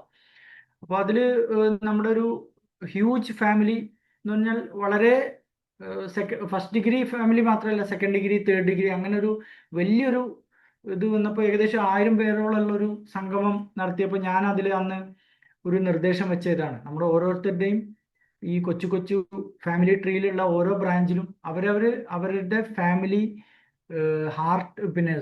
അസുഖങ്ങൾ ഒരു മാപ്പ് ഉണ്ടാക്കും. അപ്പോ നമുക്ക് എല്ലാവർക്കും ആ കുടുംബത്തിൽ ഏതൊക്കെ റൂട്ടിലൂടെ ഉള്ളവർക്കാണ്, ഇപ്പം ഇത് ഹാർട്ടിന്റെ മാത്രം കാര്യമില്ല, പക്ഷാഘാതത്തിന് ഫാമിലി ഹിസ്റ്ററി ഇമ്പോർട്ടൻ്റ് ആണ്. ചില ക്യാൻസറുകൾ, ഇപ്പം ബ്രസ്റ്റ് ക്യാൻസർ, സ്ത്രീകളുടെ സ്തനാർബുദത്തില് പാരമ്പര്യം വലിയൊരു ഘടകമാണ്. അപ്പം നമ്മളത് ഇതുപോലെ ഒരു മാപ്പ് ഉണ്ടാക്കുകയാണെങ്കിൽ, നമ്മൾ സ്വയം ഇരുന്നൊരു ചാർട്ട് ഉണ്ടാക്കുകയാണെങ്കിൽ നമുക്ക് സ്തനാർബുദം ചിലപ്പോൾ തുടക്കത്തിൽ കണ്ടെത്തി, നിങ്ങൾക്കറിയാം പല ക്യാൻസറുകളും തുടക്കത്തിൽ കണ്ടെത്തുകയാണെങ്കിൽ പൂർണ്ണമായിട്ടും മാറ്റാൻ പറ്റും. അപ്പോൾ ഞാൻ എൻ്റെ ഫാമിലിയിൽ കുടുംബസംഗമത്തിൽ വെച്ചൊരു നിർദ്ദേശം അതായിരുന്നു ഫാമിലി ട്രീ. അതിപ്പം ഓൺ പ്രോസസ്സാണ്, ഓരോരുത്തരെ വിളിച്ചിട്ട് ചാർട്ട് ഉണ്ടാക്കിക്കൊണ്ടിരിക്കുകയാണ്. അതുപോലെ ഞാൻ എൻ്റെ ആ ഒരു കുടുംബസംഗമത്തിൽ പറഞ്ഞത് മറ്റൊരു കാര്യമാണ് ഒരു group family insurance, health insurance. ഞാനത് ഇപ്പം സാന്ദർഭികമായിട്ട് പെട്ടെന്ന് ഓർമ്മ വന്നപ്പോൾ പറഞ്ഞു എന്നേ ഉള്ളൂ. ഒരു വ്യക്തിക്ക് ഹാർട്ടിന്റെ അസുഖം വരാൻ അതങ്ങനെ പെട്ടെന്ന് വെറുതെ വരുന്നതല്ല. ഒരിക്കലും നമ്മൾ അങ്ങനെ വിചാരിക്കരുത്. നമ്മൾ പലപ്പോഴും വിചാരിക്കുക എനിക്കൊരു കുഴപ്പമില്ലായിരുന്നു, ഞാൻ പെട്ടെന്ന് ഇന്ന് അറ്റാക്ക് വന്നു. അങ്ങനെയല്ല. ഹാർട്ടിന്റെ അസുഖം, ബ്ലോക്കിന്റെ അസുഖം സംഭവിക്കാൻ പലപ്പോഴും ചില ഘടകങ്ങൾ എപ്പോഴും ഉണ്ടാവും. അതിൽ പ്രധാനമായിട്ടുള്ളത് BP, ഷുഗർ, കൊളസ്ട്രോള്, പാരമ്പര്യം, പുകവലി, അമിതവണ്ണം, ഇതൊക്കെയാണ്. ഇതൊന്നും ഇല്ലാതെ ഹാർട്ടിൽ ബ്ലോക്ക് വരുന്നത് പലപ്പോഴും അങ്ങനെ സാധാരണ ആവണമെന്നില്ല. ഇതുപോലുള്ള എന്തെങ്കിലും ഒരു കാരണം ഭൂരിപക്ഷം ആളുകൾക്കുണ്ടാവും. അതായത് പ്രഷർ, ഷുഗർ, കൊളസ്ട്രോള്, പാരമ്പര്യം, പുകവലി, ഈ 5 എണ്ണത്തിൽ ഏതെങ്കിലും ഒന്ന് ഉണ്ടായിരിക്കും. 2 എണ്ണം ആയാൽ ഭയങ്കര റിസ്ക്കായി, 3 എണ്ണം ആയാൽ 3 ഇരട്ടി റിസ്ക്കായി, 4 എണ്ണം ആയാൽ അതിലേറെ റിസ്ക്കായി എന്നുള്ള രീതിയിൽ അത് പോവാം. അതിന് പുറമെ നമ്മൾ പിന്നെ തീരെ എക്സസൈസ് ചെയ്യാത്തൊരവസ്ഥ, അമിതവണ്ണം, കുടവയറ്, ഇതൊക്കെ തീർച്ചയായിട്ടും അറ്റാക്കിന്റെ ഒരു ഘടകമായിട്ട് നമുക്ക് പറയാം. ഇത്രയും കാര്യം നിങ്ങളിൽ പലർക്കും അറിയുന്ന കാര്യമാണ് ഞാനിപ്പോൾ ഈ പറഞ്ഞത്. ഈ BPയും ഷുഗറിന്റെ ഒക്കെ കാര്യം, കൊളസ്ട്രോളിന്റെ ഒക്കെ കാര്യം എല്ലാവർക്കും അറിയാം. ഇനി ഞാൻ പറയാൻ പോകുന്നത് നമ്മളിൽ ഭൂരിപക്ഷം ആളുകൾക്കും അറിയാത്ത, എന്ന് വെച്ചാൽ ഹാർട്ട് ബ്ലോക്ക് ഉണ്ടാക്കാൻ കാരണമായേക്കാവുന്ന ചില സർപ്രൈസിങ് കാരണങ്ങളാണ്. നിങ്ങളിൽ പലരും ഞെട്ടിപ്പോകും. അതിൽപ്പെട്ട ഒരു പ്രധാന കാരണം ഞാൻ സ്ഥിരം കാണുന്നത് കൂർക്കം വലിയാണ്. കൂർക്കം വലി എന്ന് വെച്ചാൽ ഞാൻ പറഞ്ഞത് കേട്ടിട്ട് നിങ്ങൾ തെറ്റിദ്ധരിക്കേണ്ട, കൂർക്കം വലിക്കുന്ന എല്ലാവർക്കും അറ്റാക്ക് വരുന്നല്ല ഞാൻ പറയുന്നത്. കൂർക്കം വലി എല്ലാവർക്കും പ്രശ്നം ഉണ്ടാക്കുന്നല്ല പറയുന്നത്. കൂർക്കം വലിയിൽ കൂടിയ രൂപത്തിലുള്ള ഈ ഓക്സിജൻ കുറയുന്ന അവസ്ഥ ഉണ്ടാക്കുന്ന കൂർക്കം വലി ചിലർക്കുണ്ടാവും. അപ്പോൾ കൂടുതലും ഈ കഴുത്തിന് തടിപ്പുള്ളവർക്കും അമിതവണ്ണം ഉള്ളവരും നല്ല വയറുള്ളവർക്കൊക്കെയാണ്, ഉയരം കുറഞ്ഞവർക്കൊക്കെയാണ് ഈ പറഞ്ഞ രീതിയിലുള്ള കൂർക്കം വലി വരും. പക്ഷെ തീർച്ചയായിട്ടും അങ്ങനെ കൂർക്കം വലിയുള്ള ആളുകൾക്ക് ഒരുപാട് ആളുകൾക്ക് ഹാർട്ടിൽ ബ്ലോക്ക് വരുന്നത് ഞാൻ കണ്ടിട്ടുണ്ട്. മറ്റ് ഘടകങ്ങൾ നമ്മൾ അറിയാത്തത്, ഒന്ന് ഈ ഞാൻ മുമ്പേ പറഞ്ഞ സ്പെഷ്യൽ കൊളസ്ട്രോൾ, ലൈപ്പോപ്രോട്ടീൻ എ, പിന്നെ അതുപോലെ തന്നെ രക്തധമനികൾക്കകത്ത് നീർക്കെട്ട്, പിന്നെ ഈ നമ്മുടെ വിട്ടുമാറാത്ത സ്ട്രെസ്, ഉറക്കം കറക്റ്റ് കിട്ടാത്തത്, പിന്നെ നിങ്ങൾ അറിയാത്തൊരു കാര്യമാണ് ഈ വാതരോഗങ്ങളുള്ള പല ആളുകൾക്കും ഹാർട്ടിൽ ബ്ലോക്ക് വരാം. അത് നമ്മൾ ഈ ആമവാദം, ജോയിന്റ് പെയിൻ എന്നൊക്കെ പറയുന്ന അല്ലാത്ത കുറേ വാദങ്ങൾ, അതിലൊക്കെ ബ്ലോക്ക് വരാനുള്ള സാധ്യതയുണ്ട്. പിന്നെ തീർച്ചയായിട്ടും ഈ നമ്മുടെ ജീവിക്കുന്ന സ്ഥലത്തെ അന്തരീക്ഷം, പിന്നെ എയർ പൊല്യൂഷൻ ഒക്കെ ഉണ്ടെങ്കിൽ അതും പ്രശ്നമാണ്. ഇനി നമ്മൾ ഓരോ പ്രായത്തിലും ഓരോ വ്യക്തിയും ഏത് രീതിയിലാണ് നമ്മൾ തീരുമാനങ്ങൾ എടുക്കേണ്ടത് ഹാർട്ടിന്റെ കാര്യത്തിൽ. ഇപ്പൊ ഞാൻ പറഞ്ഞ പോലെ ചെറിയ പ്രായത്തിലാണെങ്കിൽ, ചെറിയ കുട്ടികളാണെങ്കിൽ അപ്പം തന്നെ ആ പ്രായത്തിൽ തന്നെ നമ്മൾ ബർഗർ കഴിക്കുന്നതും പിന്നെ processed foods, supermarket foods കഴിക്കുന്നതിനെ കുറിച്ച് അവർക്ക് പറഞ്ഞു കൊടുക്കുക. അവർ ആ സമയം മുതൽ തന്നെ അത് പാലിച്ചു തുടങ്ങും. ഒരു 20 വയസ്സൊക്കെ കഴിഞ്ഞാൽ പിന്നെ നമ്മൾ ആദ്യം നമ്മുടെ നോ യുവർ നമ്പേഴ്സ് എന്ന് പറയും. എന്ന് വെച്ചാൽ നമ്മുടെ കൊളസ്ട്രോൾ എത്ര, BP എത്ര, ഷുഗർ എത്ര എന്നൊക്കെ നമ്മൾ ടെസ്റ്റ് ചെയ്ത് തുടങ്ങണം. ഒരു 30 വയസ്സൊക്കെ ഉള്ള ഒരു മലയാളി ആണെങ്കിൽ അപ്പോൾ തന്നെ നമ്മൾ ഇപ്പോൾ പറയുന്നത് എങ്ങനെയാണെന്ന് വെച്ചാൽ 30 വയസ്സ് കഴിഞ്ഞാൽ തന്നെ നമ്മൾ ഒരു ഇതിലേക്ക് പോയി തുടങ്ങി എന്നുള്ള ഒരു മെന്റാലിറ്റി.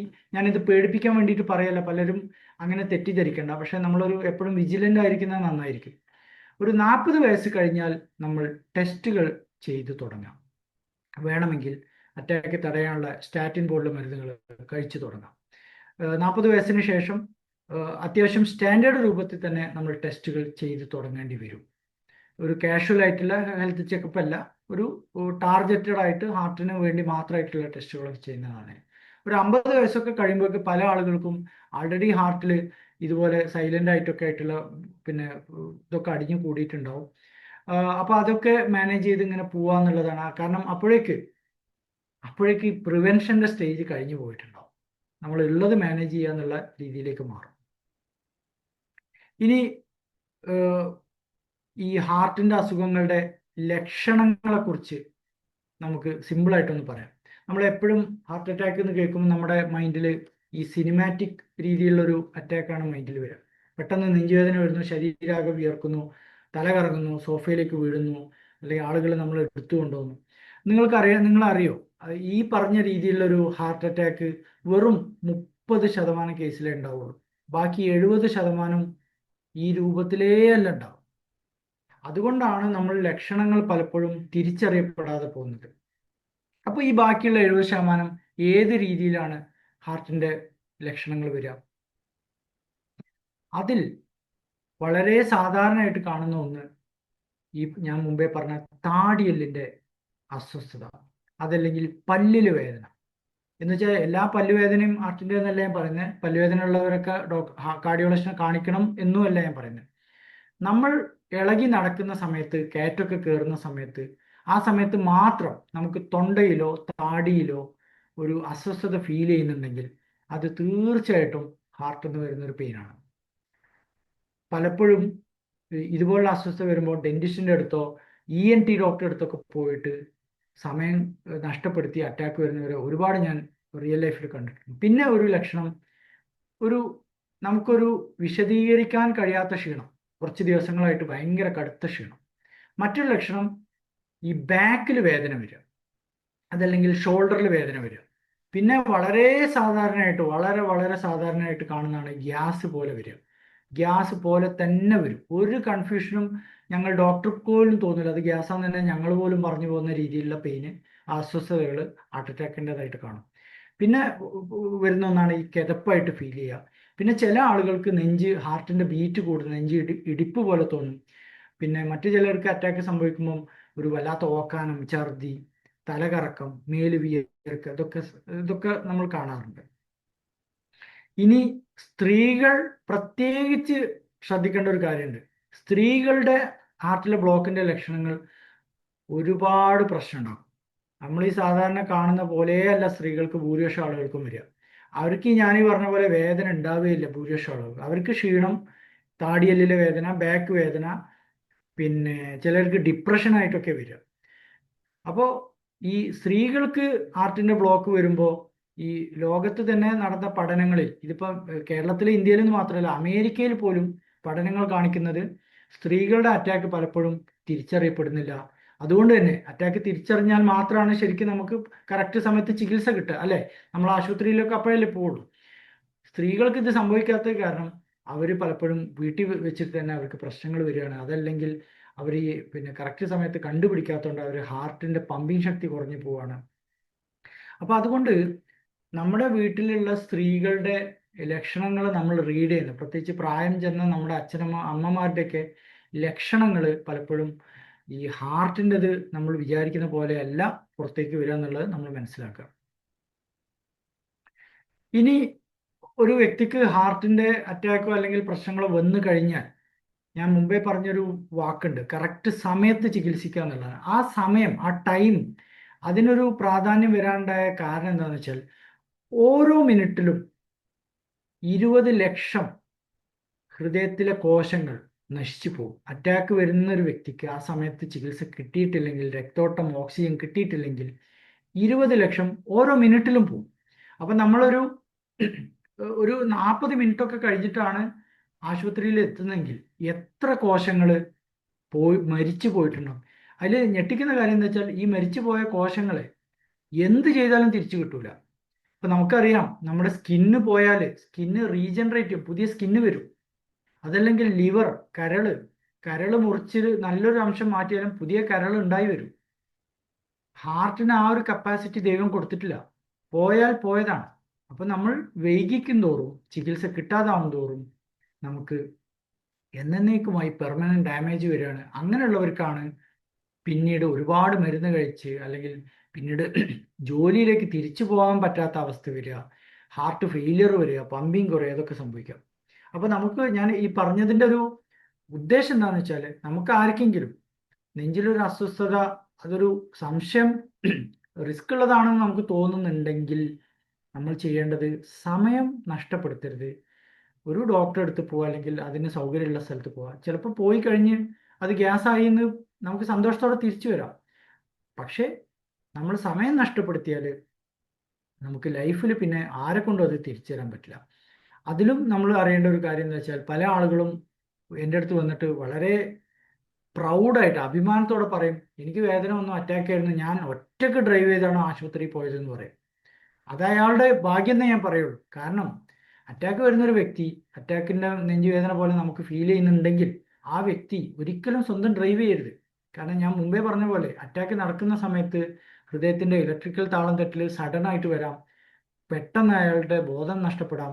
ഡ്രൈവ് ചെയ്യുന്ന സമയത്ത് നമുക്ക് ഇതുപോലെ ബോധം നഷ്ടപ്പെടുകയാണെങ്കിൽ നമ്മുടെ വണ്ടി ഇടിക്കുന്നു മാത്രമല്ല, ആ വണ്ടി വേറെ ആരെങ്കിലും ഇടിച്ചാൽ അയാളുടെ ജീവൻ പോലും അപകടത്തിലാണ്. അപ്പം നമുക്ക് സംശയമുള്ള ഒരു പെയിൻ ആണെങ്കിൽ നമ്മൾ നമ്മുടെ പിന്നെ സുഹൃത്തിനെ അല്ലെങ്കിൽ ആരെങ്കിലും തൊട്ടടുത്തുണ്ടെങ്കിൽ, ആളുകൾ വേറെ നമ്മുടെ വേണ്ടപ്പെട്ടവർ വരാൻ വേണ്ടി വെയിറ്റ് ചെയ്യാൻ പാടില്ല. തൊട്ടടുത്ത് ആരെങ്കിലും ഉണ്ടെങ്കിൽ അയാളെ കൊണ്ട് ഡ്രൈവ് ചെയ്യിച്ചിട്ട് നമ്മൾ പോകണം. ഒരിക്കലും പറ്റുമെങ്കിൽ സ്വന്തം ഡ്രൈവ് ചെയ്യാൻ പാടില്ല.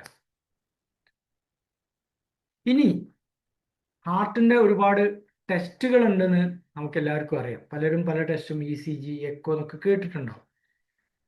പിന്നെ ബ്ലഡ് ടെസ്റ്റുകളെ കുറിച്ചൊക്കെ കേട്ടിട്ടുണ്ടാവും.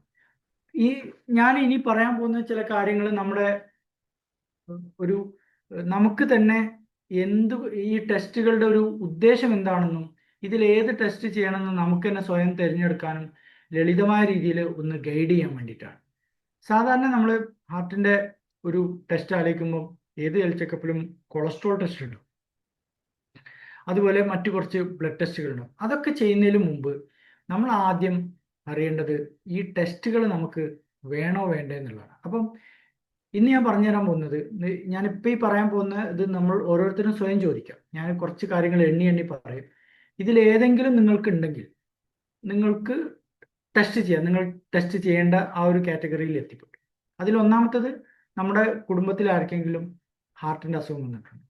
രണ്ടാമത്തത്, നമ്മൾ സ്മോക്ക് ചെയ്യുന്നുണ്ടോ. മൂന്നാമത്തത്, നമുക്ക് പ്രമേഹമുണ്ടോ, അല്ലെങ്കിൽ പ്രമേഹത്തിൻ്റെ ഒരു ബോർഡറിൽ നമ്മൾ എത്തിയിട്ടുണ്ടോ, അതല്ലെങ്കിൽ BP ഉണ്ടോ, അമിതവണ്ണം ഉണ്ടോ, കുടവേറ് വല്ലാതെ ഉണ്ടോ, കൂർക്കം വലിക്കുന്ന ആളാണോ, അതല്ലെങ്കിൽ നമ്മുടെ ഒരു ഓഫീസ് ജോബ്, അതായത് എക്സസൈസ് കുറേ കാലമായിട്ട് ചെയ്യാതെ വെറും ഓഫീസിൽ മാത്രം ഇരിക്കുന്ന ഒരു വ്യക്തിയാണോ, ഇനി നമുക്ക് 35-40 വയസ്സ് കഴിഞ്ഞിട്ടുണ്ട്. ഇതിലേതെങ്കിലും ചോദ്യത്തിൻ്റെ ഉത്തരം യെസ് എന്നാണെങ്കിൽ നിങ്ങൾ ഒരു ബേസിക് ടെസ്റ്റുകളെ കുറിച്ച് ആലോചിക്കുന്നതിൽ തെറ്റില്ല.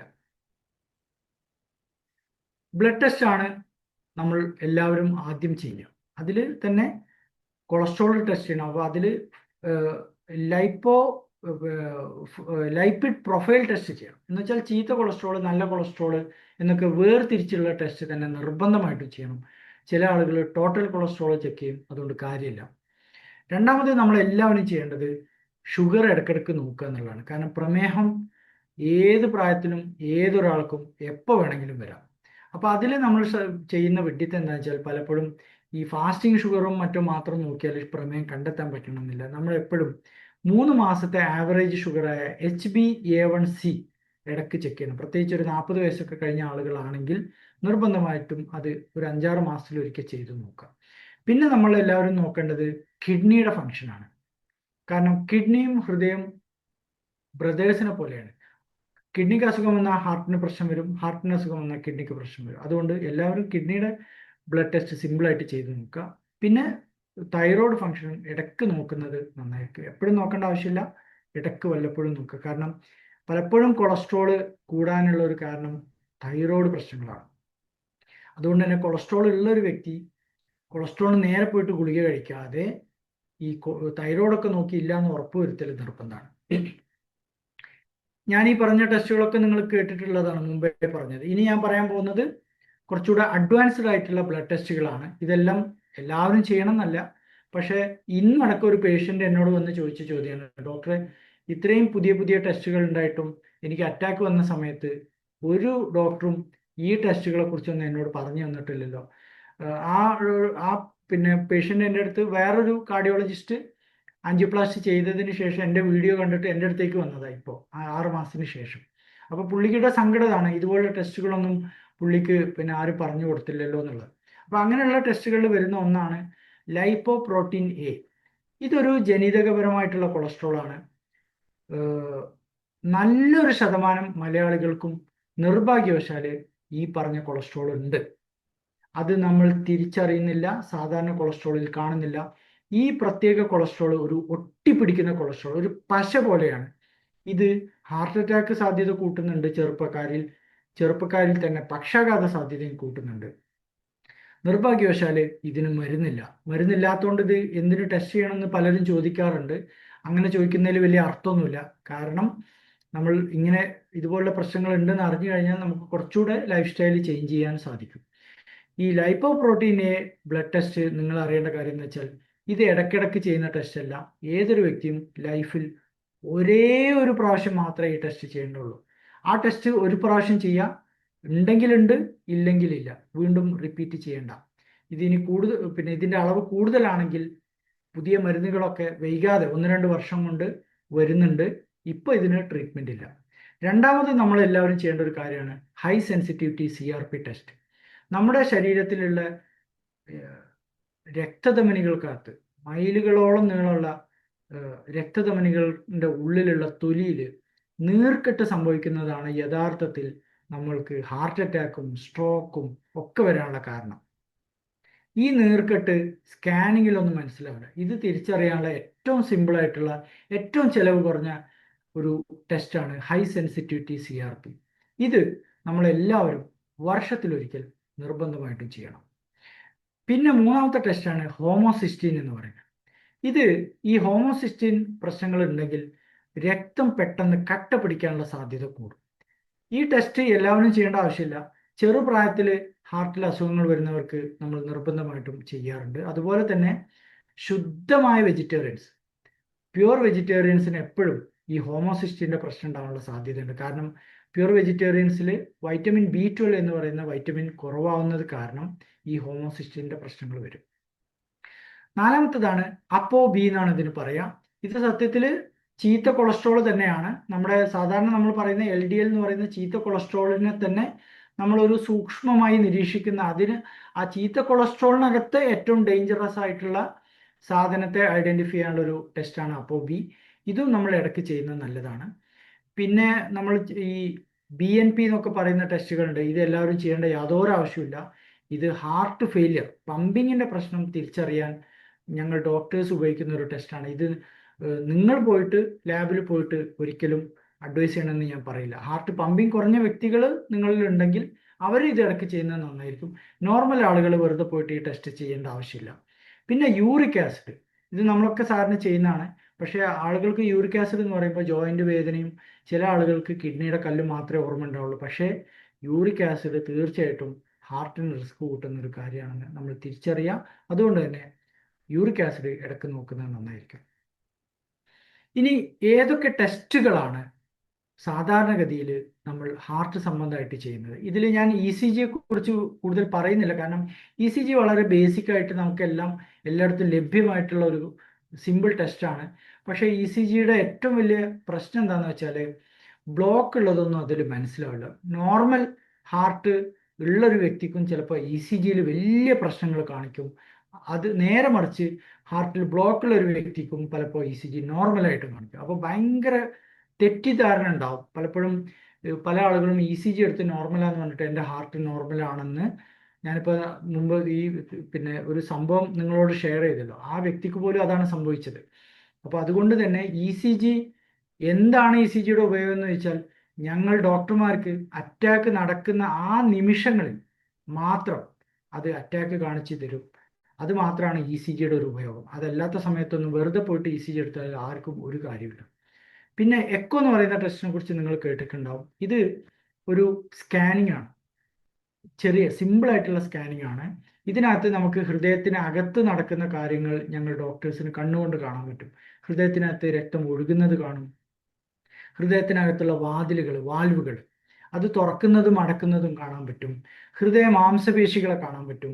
ഹൃദയ മാംസപേശികളുടെ ശക്തി തിരിച്ചറിയാൻ പറ്റും. പമ്പിങ്ങിന്റെ പവർ ഞങ്ങൾ പെർസെൻറ്റേജ് ആയിട്ട് കാൽക്കുലേറ്റ് ചെയ്യാൻ പറ്റും.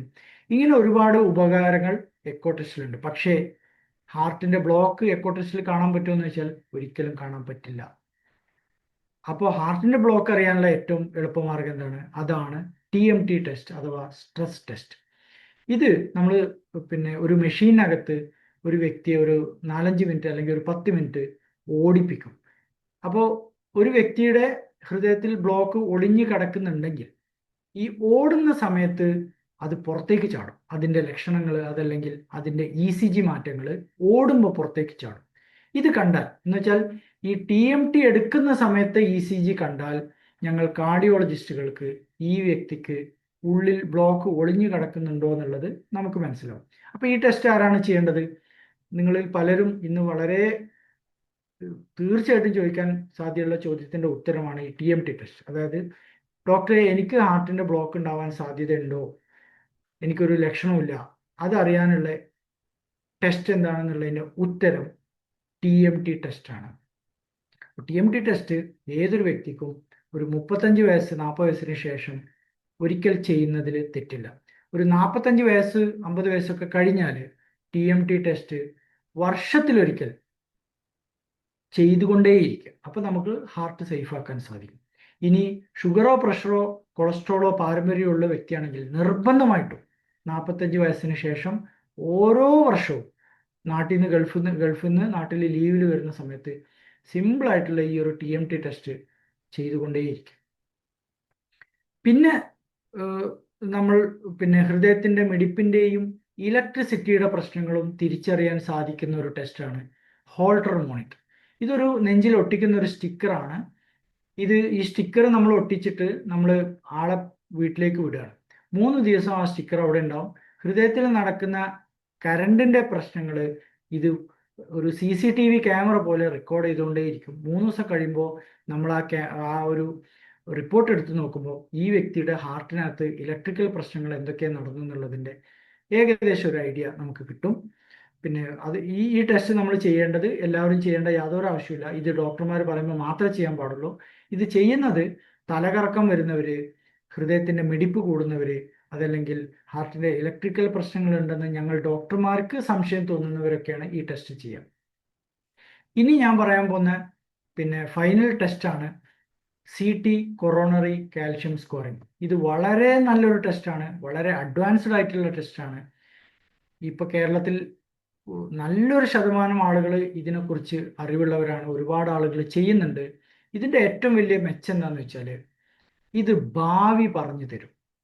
ഞാൻ ഈ മുമ്പേ പറഞ്ഞ ഒരു ടെസ്റ്റും നമുക്ക് ഭാവി പ്രവചിക്കൂല. ഇപ്പൊ നമ്മൾ ഇന്ന് TMT ടെസ്റ്റ് ആണ് ചെയ്യുന്നതെങ്കിൽ ഇന്നത്തെ നമ്മുടെ ഹാർട്ടിന്റെ ആരോഗ്യം അല്ലെങ്കിൽ കുറച്ച് മാസങ്ങൾക്ക് മാത്രമേ നമുക്ക് അതിൽ നിന്നൊരു ധൈര്യം കിട്ടണം എന്നുള്ളൂ.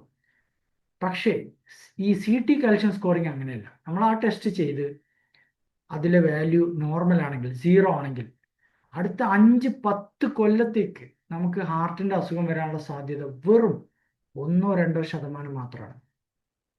അപ്പൊ ഇത് ഭാവി പറഞ്ഞു തരുന്നൊരു ടെസ്റ്റാണ്. ഈ ടെസ്റ്റ് ആണെങ്കിൽ ചെയ്യാൻ വളരെ സിമ്പിളാണ്. നമ്മളൊരു ഫോട്ടോ എടുക്കുന്ന പോലെ ഒരു CT സ്കാനുള്ള ഏത് സെന്ററിൽ പോയാലും അവർ CTയുടെ ഒരു ഫോട്ടോ എടുത്ത് തരും. നമ്മുടെ രക്തധമനികളിൽ അടിഞ്ഞുകൂടിയ കാൽഷ്യത്തിന്റെ ഒരു ഒരു സ്കോർ നമുക്ക് തരും. ആ സ്കോർ വെച്ച് നമുക്ക് എത്രത്തോളം ഇതിന് സാധ്യത ഉണ്ടെന്നുള്ള ഒരു കാർഡിയോളജിസ്റ്റിന് പറഞ്ഞു തരാൻ പറ്റും. അപ്പോൾ നമ്മുടെ ഇന്നത്തെ ഈ ടോക്ക് കേൾക്കുന്ന ആളുകളിൽ 40-45 വയസ്സ്, ഞാൻ 45 വയസ്സിന് ശേഷം ഇത് ചെയ്യിക്കാറുള്ളൂ, പക്ഷേ അമേരിക്കയിലൊക്കെ 40 വയസ്സിന് ശേഷം തന്നെ ചെയ്യിക്കുന്നുണ്ട്. 45 വയസ്സിന് ശേഷമുള്ള ഏതൊരു വ്യക്തിയും ഇന്ന് ടോക്ക് ഉണ്ടെങ്കിൽ നിങ്ങൾ നിർബന്ധമായിട്ടും ഒരിക്കലെങ്കിലും CT കൊറോണറി കാൽഷ്യം സ്കോറിങ് ചെയ്തിരിക്കണം. ഇപ്പൊ അർജന്റായിട്ട് ഇന്നോ നാളെ പോയി ചെയ്യണം എന്നല്ല, പക്ഷെ അത് നിങ്ങളുടെ അജണ്ടയിൽ ഉണ്ടായേ പറ്റൂ. ഇത് ഒരുപാട് അപകടത്തിൽ നിന്നും നമ്മളെ രക്ഷിക്കും. ഇനി ഒരു കാർഡിയോളജിസ്റ്റ് എന്ന നിലയിൽ ഞാൻ ഫേസ് ചെയ്യുന്ന വലിയൊരു പ്രശ്നം ഈ സോഷ്യൽ മീഡിയയിലൂടെയും അതല്ലെങ്കിൽ നാട്ടുകാരും ബന്ധുക്കളും അയൽവക്കക്കാരും കൊടുക്കുന്ന കുറെ ഈ തെറ്റായ വിവരങ്ങളുണ്ട്.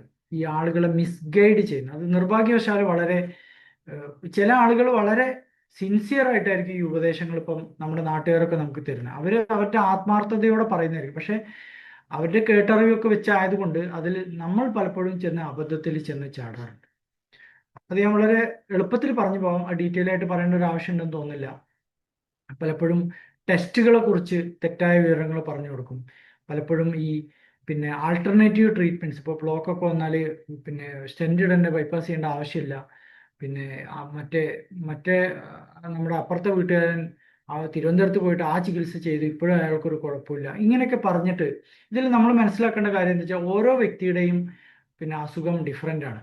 മറ്റൊരു വ്യക്തിക്ക് കിട്ടിയ ചികിത്സ വെച്ചിട്ട് അത് തന്നെ നമ്മൾ രക്ഷപ്പെടണമെന്ന് യാതൊരു നിർബന്ധമില്ല. അപ്പം നമ്മൾ ഇതിന്റെ കൃത്യമായ ശാസ്ത്രീയമായിട്ടുള്ള ഒരു വഴിയിലൂടെ കടന്നു പോവുകയാണെങ്കിൽ നമ്മളെപ്പോഴും സേഫ് ആയിരിക്കും. ഇങ്ങനെ തെറ്റായ വഴിയിലൂടെ കടന്നു പോകുമ്പോൾ വരുന്ന ഞാൻ കണ്ടിട്ടുള്ള വലിയ പ്രശ്നങ്ങൾ, അവർക്ക് വീണ്ടും അറ്റാക്ക് വരുന്നതും അവരുടെ ഹാർട്ടിന്റെ പമ്പിങ് കുറയുന്നതും കാലാകാലത്തേക്ക് അവർ ഒരു ഹൃദ്രോഗിയായിട്ട് ജീവിക്കേണ്ട അവസ്ഥയിൽ എത്തിപ്പെടുന്നതൊക്കെയാണ്. പിന്നെ സാമ്പത്തിക നഷ്ടം തീർച്ചയായിട്ടും ഉണ്ടാവും. കാരണം ഇതുപോലുള്ള ആൾട്ടർനേറ്റീവ് ട്രീറ്റ്മെന്റിലൊക്കെ പലപ്പോഴും ചെലവ് കൂടുതലാണ് വരിക. ഇപ്പോൾ ബൈപ്പാസിനേക്കാളൊക്കെ ചെലവ് വെറുതെ മരുന്ന് ചികിത്സക്ക് ചെലവാക്കിയ ഒരുപാട് ആളുകളെ ഞാൻ കണ്ടിട്ടുണ്ട്. എന്നിട്ട് അവസാനം അതൊക്കെ കഴിഞ്ഞ് യഥാർത്ഥ ചികിത്സയിലേക്ക് തിരിച്ചു വരുമ്പോൾ അവർക്ക് ചികിത്സിക്കാൻ അവരുടെ കയ്യിൽ കാശും ഉണ്ടാവില്ല.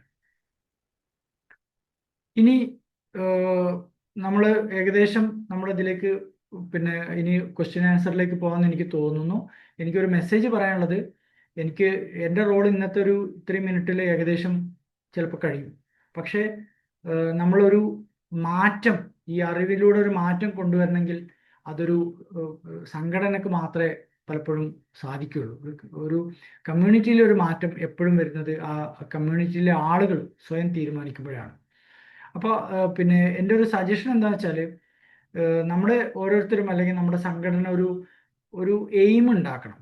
ഇപ്പം ഞാൻ ഇന്നിപ്പോൾ പറഞ്ഞു പോയി ഇതോടെ ഇത് മറന്നു പോകാന്നുള്ളതിൽ അങ്ങനെയാണെങ്കിൽ ഞാൻ ഈ ടോക്ക് തരുന്നതിൽ നിങ്ങൾക്കൊരു ബെനിഫിറ്റ് ഉണ്ടാവണമെന്നില്ല. അപ്പം നിങ്ങൾ സംഘടനാപരമായിട്ട് തന്നെ നിങ്ങൾക്കൊരു ഗോൾ വെക്കാം. ഒരു 6 മന്തിനകത്ത് നിങ്ങൾ ചെയ്യേണ്ട കുറച്ച് ഇതിൻ്റെ ഒരു തുടർച്ച എന്ത് ചെയ്യണം, ലോങ് ടേം എന്തൊക്കെ ചെയ്യണം. അപ്പോൾ നിങ്ങൾക്ക് വേണമെങ്കിൽ ഒരു ഹെൽത്ത് ചെക്കപ്പ് ക്യാമ്പയിൻ കുവൈത്തിൽ വെച്ചിട്ട് നടത്താം. അതിൽ ഈ കൊളസ്ട്രോൾ, ഷുഗർ, BP എന്നൊക്കെ ഉള്ളത്, അമിതവണ്ണത്തിന്റെ കുടവയറിന്റെ വണ്ണം, BMI കാൽക്കുലേഷൻ, വളരെ സിമ്പിളായിട്ട് ഒരു ചെലവില്ലാതെ ചെയ്യാൻ പറ്റുന്ന കാര്യങ്ങൾ. പിന്നെ നിങ്ങൾക്ക് കുവൈത്തിൽ തന്നെയുള്ള മലയാളി കാർഡിയോളജിസ്റ്റുകളെ ഇൻവൈറ്റ് ചെയ്തിട്ട് അതിൻ്റെ ഒരു ഫോളോ അപ്പ് നിങ്ങൾക്ക് ഇതാക്കാം. പിന്നെ ഓരോ വർഷവും നിങ്ങൾക്ക് ആനുവൽ ഒരു ഹാർട്ട് ഹെൽത്തിന്റെ ഒരു അവയർനെസ് ഇവന്റുകൾ, ബോധവൽക്കരണത്തിനായിട്ട് ഓരോ പിന്നെ ഇന്നോവേറ്റീവ് ഐഡിയാസ് വെച്ചിട്ട്, പുതിയ ഐഡിയ വെച്ചിട്ട് ഓരോ കാര്യങ്ങൾ ക്വിസ് പോലെ അല്ലെങ്കിൽ കുട്ടികളെ ഇൻവോൾവ് ചെയ്തിട്ട് അങ്ങനെയൊക്കെ ചെയ്യാം. പിന്നെ നിർബന്ധമായിട്ടും നിങ്ങൾക്കൊരു എക്സ്ക്യൂസും ഞാൻ തരാത്ത ഒരു സാധനം CPR ട്രെയിനിങ് ആണ്. ഇത് നിങ്ങൾ ചെയ്തേ മതിയാവൂ. ഇത് ചെയ്തിട്ടില്ലെങ്കിൽ നിങ്ങൾ നിങ്ങളുടെ ഉത്തരവാദിത്തത്തിൽ നിന്നും നിങ്ങൾ പുറകോട്ട് പോവുകയാണ്. CPR, നിങ്ങൾ ഈ സംഘടനയിലുള്ള ഓരോ വ്യക്തിയും CPR പഠിച്ചിരിക്കണം. അത് ഞാൻ പറയുന്ന പോലെ അത്ര കോംപ്ലിക്കേറ്റഡ് ഒന്നുമല്ല. പാരാമെഡിക്കൽ ഗ്രൂപ്പുകൾ നിങ്ങളുടെ അവിടെയുള്ള ആശുപത്രിയെ നിങ്ങൾ സമീപിക്കുകയാണെങ്കിൽ പാരാമെഡിക്കൽ ഗ്രൂപ്പ്സിന് വളരെ സിമ്പിളായിട്ട് ഇത് ഏറ്റെടുക്കാവുന്നേ ഉള്ളൂ. 1-2 ട്രെയിനിങ് സെഷൻസ് വെക്കുക. തീർച്ചയായിട്ടും നിങ്ങളത് എൻജോയ് ചെയ്യും. നമ്മുടെ തൊട്ടടുത്തുള്ള നമ്മുടെ ഒരു കൊളീഗിനെ നമ്മൾ CPR ചെയ്ത് രക്ഷിച്ചാൽ അതിൽ നിന്നും കിട്ടുന്ന നമ്മുടെ ആ ഒരു സന്തോഷം എന്ന് പറയുന്നത് ലൈഫ് ലോങ് ആയിരിക്കും. പിന്നെ ആ കിട്ടിയ വ്യക്തിയെ സംബന്ധിച്ചിടത്തോളം അയാൾ നമ്മളെ ലൈഫിൽ ഒരിക്കലും മറക്കുകയില്ല. അപ്പോൾ CPR നിങ്ങളെല്ലാവരും നിർബന്ധമായിട്ടും ചെയ്യാം. ഇനി ഇതിൻ്റെ ഒരു തുടക്കം എന്നുള്ള നിലയിൽ നമ്മളെല്ലാം നീട്ടിവെച്ച് കഴിഞ്ഞാൽ ഒന്നും നടക്കില്ല എന്നുള്ള പോലെ നമ്മൾ വേണമെങ്കിൽ ഈ ആഴ്ച തന്നെ നമുക്ക് ചിലരെങ്കിലും പോയിട്ട് ബ്ലഡ് ടെസ്റ്റ് ചെയ്യുന്നതിനെ കുറിച്ചൊക്കെ ആലോചിക്കാവുന്നതേ ഉള്ളൂ. CT കാൽഷ്യം സ്കോറിനെ കുറിച്ച് നമ്മൾ ബോധവാന്മാരാവുക. ഇപ്പം തന്നെ ചെയ്യണം എന്നല്ല, നാട്ടിൽ വന്നിട്ട് ചെയ്താലും മതി. പക്ഷെ അത് നമ്മുടെ ഒരു ടാർഗറ്റിൽ നമ്മൾ തീർച്ചയായിട്ടും എഴുതി വെക്കുക. പിന്നെ ഇന്ന് ചെയ്യേണ്ട ഒരു കാര്യം, അത് നിങ്ങൾക്ക് നെറ്റിൽ ചെയ്യാൻ പറ്റുന്നതാണ്. ഈ ടോക്ക് കഴിഞ്ഞ ഉടനെ ഫ്രീ ആയ ഡിന്നറൊക്കെ കഴിഞ്ഞിട്ട് നിങ്ങൾക്ക് വീട്ടിൽ പോയിട്ട് ചെയ്യാവുന്നത്, ഞാൻ ഈ താഴെ എഴുതിയ ASCVD എന്നുള്ളൊരു വാക്ക് നിങ്ങൾ ഓർത്ത് വെക്കുക. ഇത് നെറ്റിൽ അടിച്ചു കഴിഞ്ഞാൽ ASCVD risk calculator American college of cardiology എന്ന് അടിച്ചു കഴിഞ്ഞാൽ ഒരു വെബ്സൈറ്റിൽ നിങ്ങൾ എത്തിപ്പെടും. വേണമെങ്കിൽ അതിൻ്റെ ലിങ്ക് ഞാൻ വാട്സപ്പിൽ സുരേഷ് ഏട്ടന് ഷെയർ ചെയ്ത് കൊടുക്കാം. നിങ്ങൾക്കത് വാട്സപ്പിലൂടെ ഷെയർ ചെയ്ത് ഓരോരുത്തർക്ക് ആ ലിങ്ക് ഞെക്കിയാൽ സ്വയം. ഇതിൻ്റെ പ്രത്യേകത എന്ന് വെച്ചാൽ നമ്മുടെ ചില പാരാമീറ്റേഴ്സ്, നമ്മുടെ ഏജ്, നമ്മൾ പുരുഷനാണോ സ്ത്രീയാണോ, നമ്മുടെ കൊളസ്ട്രോൾ, ഷുഗർ, ഇതൊക്കെ ഇങ്ങനെ കുറേ വാല്യൂസ് അതിൽ സിമ്പിളായിട്ട് ഇട്ട് കൊടുത്താൽ നമുക്കൊരു റിസൾട്ട് കിട്ടും. ആ റിസൾട്ട് എന്താണ്? നമ്മുടെ അടുത്ത 10 വർഷത്തേക്ക് നമ്മുടെ ഹാർട്ടിൻ്റെയും സ്ട്രോക്കിൻ്റെയും റിസ്ക് എന്താണെന്നുള്ളതാണ്. ആ പെർസെൻറ്റേജ്, ആ റിസ്ക് നമ്മുടെ കൂടുതലാണെങ്കിൽ നമ്മൾ കരുതണം, നമ്മളത് തടയാനുള്ള മാർഗങ്ങൾ സ്വീകരിക്കണം. അപ്പം ഈ ഇന്നത്തെ ടോക്കിലുള്ള ഓരോ വ്യക്തിക്കും അവരുടെ റിസ്ക് തീർച്ചയായിട്ടും ഈ സിമ്പിൾ കാൽക്കുലേഷനിലൂടെ മനസ്സിലാക്കിയെടുക്കാൻ പറ്റും. അതിനനുസരിച്ച് ഓരോ വ്യക്തിയും അവനവൻ്റെ വഴി തിരഞ്ഞെടുക്കുക. അതിനു വേണ്ടിയിട്ടാണ് ഞാൻ ഈ ഒരു ASCVD റിസ്ക് ഷെയർ ചെയ്യുന്നത്. അപ്പോൾ നമ്മുടെ ഹൃദയം പിന്നെ നമ്മുടെ ഉത്തരവാദിത്തമാണ്, നമ്മുടെ മാത്രം ഉത്തരവാദിത്തമാണ്. ഞാൻ പലപ്പോഴും എൻ്റെ പ്രാക്ടീസിൽ കണ്ടിട്ടുള്ള ഒരു കാര്യം എന്ന് വെച്ചാൽ, ഒരു പരിധി കഴിഞ്ഞാൽ നമ്മുടെ ഫാമിലിക്ക് പോലും നമ്മളെ ഹെൽപ്പ് ചെയ്യാൻ പറ്റണമെന്നില്ല. അപ്പോൾ നമ്മുടെ ആ ഒരു റൂട്ട് നമ്മൾ തന്നെ തിരഞ്ഞെടുക്കുക. ഞാൻ ഈ പറയുന്നത് പേടിപ്പിക്കാനല്ല, ഇതൊരു അവയർനെസ് ആണ്. അപ്പോൾ നമ്മൾ പിന്നെ ഒരിക്കലും ഞാൻ പറയുന്നത് തെറ്റിദ്ധരിക്കരുത്. ഡോക്ടർ അരമണിക്കൂർ പേടിപ്പിച്ച് ക്ലാസ് എടുത്തു എന്ന് നിങ്ങൾ ഒരിക്കലും പറയരുത്. ഞാനൊരു വഴി കാണിച്ചു തന്നേ ഉള്ളൂ. ഞാൻ ആദ്യം പറഞ്ഞ ഏറ്റവും സന്തോഷത്തോടെ നിങ്ങൾ കേൾക്കേണ്ട കാര്യം എന്ന് വെച്ചാൽ, ഹാർട്ടിൻ്റെ ബ്ലോക്കിൻ്റെ അസുഖം ഇപ്പോൾ ഒരു ക്യാൻസർ പോലുള്ള അസുഖമല്ല. തീർച്ചയായിട്ടും അതിൽ നിന്ന് നമുക്ക് രക്ഷപ്പെടാൻ പറ്റും. ആകെയുള്ളത് കറക്റ്റ് സമയത്ത് കറക്റ്റ് ചികിത്സ എടുക്കുക എന്നുള്ളതാണ്. ഇന്നത്തെ എൻ്റെ ഏറ്റവും വലിയ മെസ്സേജ് അതാണ്. കറക്റ്റ് സമയത്ത് നിങ്ങൾ ഓരോരുത്തരും കറക്റ്റ് തീരുമാനങ്ങൾ എടുക്കുക. ഒരു കാരണവശാലും വിഡ്ഢിത്തങ്ങളിൽ ചെന്ന് ചാടരുത്. I am personally here to help you. എനിക്ക് ഒരുപാട് സന്തോഷമുള്ള കാര്യമാണ്. അപ്പം ഈ ക്വസ്റ്റ്യൻ ആൻസർ സെഷനിലേക്ക് വേണമെങ്കിൽ, എനിക്കറിയില്ല സംഘടനയുടെ പ്ലാൻ എന്താണെന്ന് എനിക്കറിയില്ല. Over to you Ramya or Suresh ഏട്ടൻ. Thank you sir. Thank you very much sir. ഇന്ന് ഡോക്ടർ അനിൽ സലീം സർ ഹൃദയം നിറഞ്ഞ നന്ദി ഞാൻ അറിയിക്കുകയാണ്. ഒരിക്കലും പേടിക്കുന്ന പോലെയല്ല, എല്ലാം വളരെ സിമ്പിൾ ആയിട്ട് ഞങ്ങൾക്ക് മനസ്സിലാവുന്ന നല്ല ഭാഷയിലാണ് സർ പറഞ്ഞു തന്നത്. അതും ഹൃദയത്തെ പറ്റിയിട്ട് ഒത്തിരി അറിയാത്ത ഒത്തിരി അറിവുകൾ ഞങ്ങൾക്ക് പകർന്നു തന്നിട്ടുണ്ട്. അതിനൊക്കെ പ്രത്യേകം നന്ദി പറയുകയാണ്. പിന്നെ ഇത്രയും ഇവിടെ ഒരു വലിയ അടിയന്തര സാഹചര്യമാണ് നടക്കുന്നത്. അപ്പൊ ഹൃദയത്തെ കുറിച്ചിട്ടുള്ള അവബോധം വർദ്ധിപ്പിക്കാനായിട്ട് ഈ അടിയന്തര സാഹചര്യത്തിലും സാർ മുൻകൈ എടുത്തതും അതിനുള്ള മുൻകരുതലുകൾ എന്തൊക്കെ സ്വീകരിക്കണം എന്നുള്ള സാറിന്റെ കോൺവെർസേഷനും എല്ലാം ഞങ്ങൾക്ക് വളരെയധികം പ്രയോജനപ്പെട്ടിട്ടുണ്ട്. ഞങ്ങളപ്പോൾ അതനുസരിച്ച് മുന്നോട്ട് പോകും. അനുഭവങ്ങളുടെ വർഷങ്ങളുടെ അനുഭവ സമ്പത്തുള്ള ഡോക്ടറാണ്. ഒത്തിരി ഒത്തിരി പ്രാക്ടീസും ഒത്തിരി രോഗികളെയും കണ്ടിട്ടുള്ള സാറാണ്. പക്ഷെ ഏറ്റവും സിമ്പിളായിട്ടും വിനയത്തോടെയും ക്ഷമയോടെയും കൂടെ ഞങ്ങൾക്ക് ഇത്രയും കാര്യങ്ങൾ പറഞ്ഞു തന്നതിന് വളരെ വളരെ ഹൃദയത്തിൽ നിന്ന് തന്നെ വളരെ വലിയ താങ്ക്സ് ഡോക്ടർ. പിന്നെ ഇന്നത്തെ ക്ലാസ് ഇത് വെറൊരു വെബിനാർ അല്ലായിരുന്നു കേട്ടോ. പലരുടെയും ജീവിതത്തില് വലിയ വലിയ മാറ്റങ്ങൾ ഉണ്ടാക്കാൻ സാധിക്കുന്ന തരത്തിലുള്ള വലിയൊരു മോട്ടിവേഷൻ തന്നെയായിരുന്നു ഇത്. അപ്പൊ അത് പിന്തുടർന്ന് ഞങ്ങൾ വേണ്ട കാര്യങ്ങൾ സ്വീകരിക്കുമെന്ന് ഉറപ്പ് തരികയാണ്. സാരഥി കുടുംബത്തിന്റെ പേരിലും ഈ വെബിനാറിൽ പങ്കെടുത്ത എല്ലാവരുടെയും പേരിലും ഡോക്ടർ അനിൽ സലീം സാറിന് ഒരിക്കൽ കൂടി ഹൃദയത്തിന്റെ അടിത്തട്ടിൽ നിന്ന് തന്നെ ഞങ്ങൾ വളരെയധികം നന്ദി രേഖപ്പെടുത്തുകയാണ്. ഓക്കെ, ഈ പറഞ്ഞോണം ഒത്തിരി സംശയങ്ങളുമായിട്ടാണ് ഇപ്പോ നമ്മുടെ ടീം ഇരിക്കുന്നത്, നമ്മുടെ അംഗങ്ങൾ ഇരിക്കുന്നത്. അപ്പൊ നമുക്ക് ക്വസ്റ്റ്യൻ ആൻസർ സെഷനിലേക്ക് പോകാമെന്ന് വിചാരിക്കുന്നു. സർ തുടങ്ങിയാലോ ക്വസ്റ്റ്യൻ ആൻസേഴ്സ്? തുടങ്ങാം. Okay okay okay, thank U. ആദ്യ ചോദ്യം ചോദിച്ചോട്ടെ? ഞാൻ Sajeev Narayanan. Good evening doctor. വളരെ വ്യത്യസ്തമായ ഒരു അനുഭവമാണ് ഇന്നത്തെ ക്ലാസ്. ഇതുവരെ കിട്ടാത്ത, കഴിഞ്ഞ 2015 സ്റ്റെന്ത് ഇട്ടൊരു വ്യക്തിയാണ് ഞാൻ. ഈ ഗ്രൂപ്പിലുള്ള എനിക്ക് തോന്നുന്നു 10% ആൾക്കാർ ഓൾറെഡി ട്രീറ്റ്മെന്റ് ഉള്ള ആൾക്കാരാണ്. അപ്പം ഈ TMT ടെസ്റ്റ് എത്ര മിനിറ്റ് നമ്മൾ റണ്ണിങ്ങിലേക്ക് പോകുമ്പോൾ, സാധാരണ 15 മിനിറ്റ് എന്നാണ് പറയുന്നത്, അതിന്റെ ഫുൾ സ്പീഡിലേക്കൊക്കെ വരുമ്പോൾ അതിന്റെ ആ ഒരു ടൈമിങ് ഒന്ന് പറഞ്ഞു തരൂ. എത്ര മിനിറ്റ് കുറവായി കഴിഞ്ഞാൽ ഹാർട്ട് വീക്കാണ്, അല്ലെങ്കിൽ ഇത്ര മിനിറ്റ് എങ്കിലും റൺ ചെയ്യണം, ഇത്ര സ്പീഡിലെങ്കിലും പോകണം എന്നുള്ള അതിനെ കുറിച്ചൊരു വളരെ നല്ലൊരു ചോദ്യമാണ്. അപ്പൊ അത് നമ്മൾ ഈ TMT ടെസ്റ്റില് പിന്നെ എത്ര മിനിറ്റ് ഓടുക എന്നുള്ളതിലുപരി ഞങ്ങൾ ഡോക്ടേഴ്സിന് ഈ ടെസ്റ്റിന് ചെയ്യുമ്പോൾ വേറൊരു ടാർഗറ്റ് ഉണ്ട്. ആ ടാർഗറ്റ് എന്ന് വെച്ചാൽ ടാർഗറ്റ് ഹാർട്ട് റേറ്റ് എന്ന് പറയും. അതായത് ഒരു വ്യക്തിയെ ഈ മെഷീനിൽ ഓടിച്ചിട്ട് അയാളുടെ ഒരു പ്രത്യേക അളവിലുള്ള ഹൃദയമിടിപ്പിന്റെ എണ്ണത്തിലേക്ക് എത്തിക്കുക എന്നുള്ളതാണ്.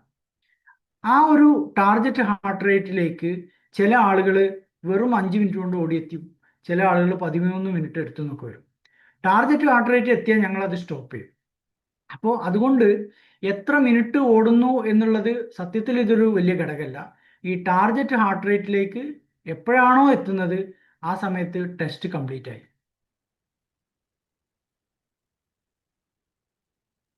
Thank you doctor. Namaste doctor. നമസ്കാരം. വളരെ ഇൻഫോർമേറ്റീവ് ആയിട്ടുള്ള ഒരു സെഷൻ ആയിരുന്നു. Thank you for that. എൻ്റെ ഒരു ക്വസ്റ്റ്യൻ, നമ്മൾ ഇപ്പം ഡോക്ടർ പറഞ്ഞ ഒരു CT കൊറോണറി കാൽസ്യം സ്കോറിന്റെ ടെസ്റ്റ് ഞാനൊരു 3 years ബാക്ക് കുവൈറ്റിൽ തന്നെ അത് ചെയ്തിട്ടുണ്ടായിരുന്നു. അപ്പം ഒരു 0.7 ആണ് അതിന്റെ സ്കോർ കാണിച്ചത്. അപ്പൊ അത് ഡോക്ടർ പറഞ്ഞതുപോലെ 10 വർഷം ആണ് അതിന്റെ ഒരു 10 വർഷത്തിന്റെ ഒരു നമുക്ക് കിട്ടുമെന്ന് പറഞ്ഞു. നമ്മളിത് റിപ്പീറ്റ് ചെയ്യേണ്ട ആവശ്യമുണ്ടോ, അല്ലെങ്കിൽ ഇത് കാൽസ്യം സ്കോർ 7 ആയതുകൊണ്ട് തന്നെ, അല്ലെങ്കിൽ നമ്മൾ വേറെ എന്തെങ്കിലും ഫർദർ ടെസ്റ്റിന് ആവശ്യമുണ്ടോ? ആക്ച്വലി ഈ CT കാൽഷ്യം സ്കോറിങ് ഒരു വ്യക്തിക്ക് വേണ്ടത് 0 ആണ്. 0 എന്ന് വെച്ചാൽ ഹാർട്ടിനകത്ത് രക്തധമനിയിൽ എവിടെയും ഒരു തരി പോലും കാൽഷ്യം ഉണ്ടാകാൻ പാടില്ല. 0ന്റെ അപ്പുറത്തേക്ക് കടന്നാൽ, അതിനിപ്പോൾ 1 ആണെങ്കിൽ പോലും അതിനർത്ഥം ആ വ്യക്തിക്ക് ഹാർട്ടിന്റെ ബ്ലോക്കിന്റെ അതിറോസ്ക്ലിറോസിസ് എന്ന് പറയുന്ന അസുഖം സ്റ്റാർട്ട് ചെയ്തു എന്നുള്ളതാണ്. അതിനർത്ഥം ബ്ലോക്ക് വന്നു എന്നല്ല, ആ ഒരു അസുഖം എന്നുള്ളതിലേക്ക് അയാൾ ചവിട്ടുപടി വെച്ചു എന്നുള്ളതാണ്. അപ്പം ഞാൻ ഈ പറഞ്ഞ 10 വർഷത്തേക്ക് സേഫ് എന്ന് പറയുന്നത് 0 സ്കോറുള്ള ആൾക്കാണ്. നമ്മുടെ കേസിൽ ഇപ്പോൾ ഒരു 7 ആണ് സ്കോറെങ്കിൽ തീർച്ചയായിട്ടും അതൊരു വളരെ കുറഞ്ഞ സ്കോറാണ്. വലിയ റിസ്ക് ഒന്നുമില്ല, ബ്ലോക്ക് ഉണ്ടാവണമെന്നൊന്നുമില്ല. പക്ഷെ ആ 7ൽ എത്തിയിട്ടുണ്ടെങ്കിൽ ആ 7 ചിലപ്പോൾ കുറച്ച് കഴിയുമ്പം 9 ആവാം, 10 ആവാം, 100 ആവാം, 200 ആവാം. അപ്പോൾ ഇനി അത് എപ്പോൾ ചെയ്യണമെന്ന് വെച്ചാൽ നമ്മുടെ റിസ്ക് ഫാക്ടറിനനുസരിച്ചുണ്ടാവും. എന്ന് വെച്ചാൽ നമുക്ക് ഷുഗറോ പ്രഷറോ കൊളസ്ട്രോളോ പാരമ്പര്യമോ പുകവലിയോ ഉണ്ടെങ്കിൽ നമ്മൾ കാൽഷ്യം സ്കോർ ടെസ്റ്റ് ഒരു 3 വർഷമൊക്കെ കഴിഞ്ഞ് ചെയ്യുന്നതിൽ തെറ്റില്ല, അല്ലെങ്കിൽ 4 വർഷം ചെയ്യുന്നത്. ഇപ്പം നിങ്ങൾ തന്നെ ഇപ്പോൾ ഒരു 3 വർഷം കഴിഞ്ഞു എന്ന് പറഞ്ഞല്ലോ, നിങ്ങൾക്ക് വേണമെങ്കിൽ അടുത്ത റിപ്പീറ്റ് ചെയ്യേണ്ട ഒരു സമയമായി എന്ന് വേണമെങ്കിൽ പറയാം. പിന്നെ അതിൽ നമ്മൾ അറിയേണ്ട വേറെ കാര്യം എന്താ വെച്ചാൽ, ഈ കാൽഷ്യം സ്കോറിങ്ങിൽ കാൽഷ്യം സ്കോറിങ് ചെയ്യുന്നതിൻ്റെ കൂടെ തന്നെ ത്രെഡ്മിൽ ടെസ്റ്റും ചെയ്യുന്നത് വളരെ നല്ലൊരു ബുദ്ധിപരമായ ഡിസിഷനാണ്. അതെന്തുകൊണ്ടാണെന്ന് വെച്ചാൽ ഇപ്പം ചില ആളുകൾക്ക് കാൽഷ്യം സ്കോറിങ് ഭയങ്കര ഹൈ ആയിരിക്കും. അപ്പോൾ ആ വ്യക്തിക്ക് കാൽഷ്യം സ്കോറിങ് കാണുമ്പോൾ ബ്ലോക്ക് ഉണ്ടെന്ന് പേടി വരും, പക്ഷേ TMT ചെയ്യുമ്പോൾ നെഗറ്റീവ് ആയിരിക്കും. അപ്പോൾ അതിനർത്ഥം അയാൾക്ക് പിന്നെ രക്തധമനിയിൽ കാൽഷ്യം അടിഞ്ഞു കൂടിയിട്ടുണ്ടെങ്കിലും അത് രക്തധമനിയുടെ ഉള്ളിലല്ല, പുറത്താണ്, അതുകൊണ്ട് ബ്ലോക്ക് സംഭവിച്ചിട്ടില്ല എന്നുള്ളത് TMT നമുക്ക് പറഞ്ഞു തരാണ്. അപ്പോൾ ഞാൻ നിങ്ങളുടെ കേസിൽ സ്പെസിഫിക് ആയിട്ട് പറയാം, നിങ്ങൾ നെക്സ്റ്റ് ടൈം ഇനി കാൽഷ്യം സ്കോറിങ് ചെയ്യുമ്പോൾ അതിൻ്റെ കൂടെ ഒരു TMT കൂടെ ചെയ്യുകയാണെങ്കിൽ നന്നായിരിക്കും. ഏകദേശം അത് ചെയ്യാവുന്ന ഒരു സ്റ്റേജാണ്. ഇപ്പോൾ 3 years 4 years ഒക്കെ ആയ സ്ഥിതിക്ക് എന്തായാലും ഒന്ന് ചെയ്യുന്ന ആലോചിക്കാവുന്നതാണ്. Thank you doctor. Hello doctor, നമസ്കാരം. നമസ്കാരം. ഡോക്ടർ, ഇടയ്ക്ക് ഡോക്ടർ പറഞ്ഞിരുന്നു തൈറോയിഡും ഡയറക്ട്ലി ഹേർട്ടിന്റെ ഹെൽത്തുമായിട്ടൊരു ലിങ്ക് ഉണ്ടെന്ന്. അപ്പം ഹൈപ്പോ തൈറോയിഡിസവും ഹൈപ്പർ തൈറോയിഡിസവും ഉള്ള പേഷ്യൻസ് എങ്ങനെയാണ് ഹേർട്ടിന്റെ ആ ഒരു ഹെൽത്തിനെസ്സിനെ ഹാൻഡിൽ ചെയ്യേണ്ടത്? അതേപോലെ പൊതുവെ തൈറോയിഡ് പേഷ്യൻസ് അവരുടെ ലൈഫ് ലോങ് ടാബ്ലറ്റ്സ് എടുക്കേണ്ടതായിട്ടുള്ള ഒരു കണ്ടീഷൻ ഉണ്ടെന്ന് പൊതുവെ പറയാറുണ്ട്. അത് സത്യമാണോ?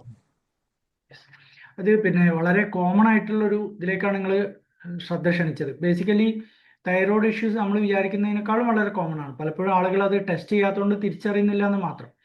അപ്പോൾ ഈ തൈറോയ്ഡ് ഹോർമോൺ എന്ന് പറഞ്ഞാൽ നമ്മുടെ ശരീരത്തിലെ ഒരുവിധം എല്ലാ പ്രവർത്തനങ്ങളെയും നിയന്ത്രിക്കുന്ന ഒരു പിന്നെ ഹോർമോണാണ്. എന്ന് വെച്ചാൽ നമ്മൾ ദഹനം, ഹൃദയം, ബ്രെയിൻ, നമ്മുടെ പിന്നെ കൊളസ്ട്രോളിൻ്റെ അളവ്, ഇങ്ങനെ ഒരുപാട് കാര്യങ്ങൾക്കൊക്കെ ഈ തൈറോയ്ഡ് ഹോർമോൺ കയറി ഇടപെടും.